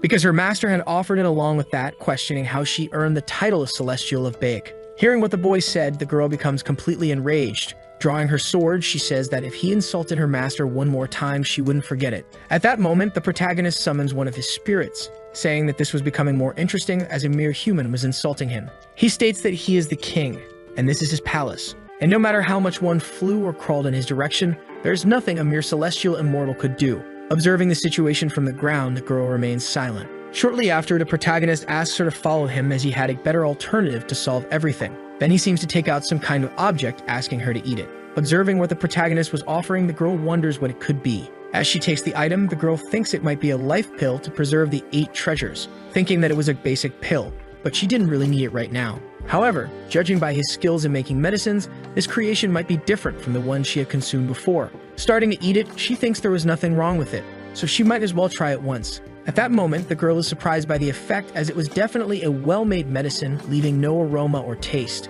Supposing she had never had this feeling with her master's medicines before. Moreover, the internal injuries she had suffered before were completely healed and her strength was increasing. The girl then asks what kind of technique the protagonist had used. Park responds that it's just a matter of having quality ingredients and excellent skills, and his were quite special, so the girl should be happy. For that reason, her master seemed to be a rather difficult opponent to ignore, and it seemed he didn't intend to use the art of unlocking the center on her, asking what the girl thought about them being husband and wife outwardly. The girl asks if he really thought her master wouldn't find out everything, and the protagonist asks if her master had no thoughts of consuming the medicines he made. At that moment, the young woman seems surprised, realizing what was happening. Then Park responds that he would continue refining medicines for her, and for that reason, she should provide the blue void eye. The girl in turn thinks that, considering the pill that increased her strength before, of course, she had no doubts about it. Accepting the offer, the girl mentions that he should promise one thing at least. Since the blue eye was a precious ingredient, he should inform her when he intended to use it. Then Park says that if it ever got to the point where she thought he was using it inappropriately,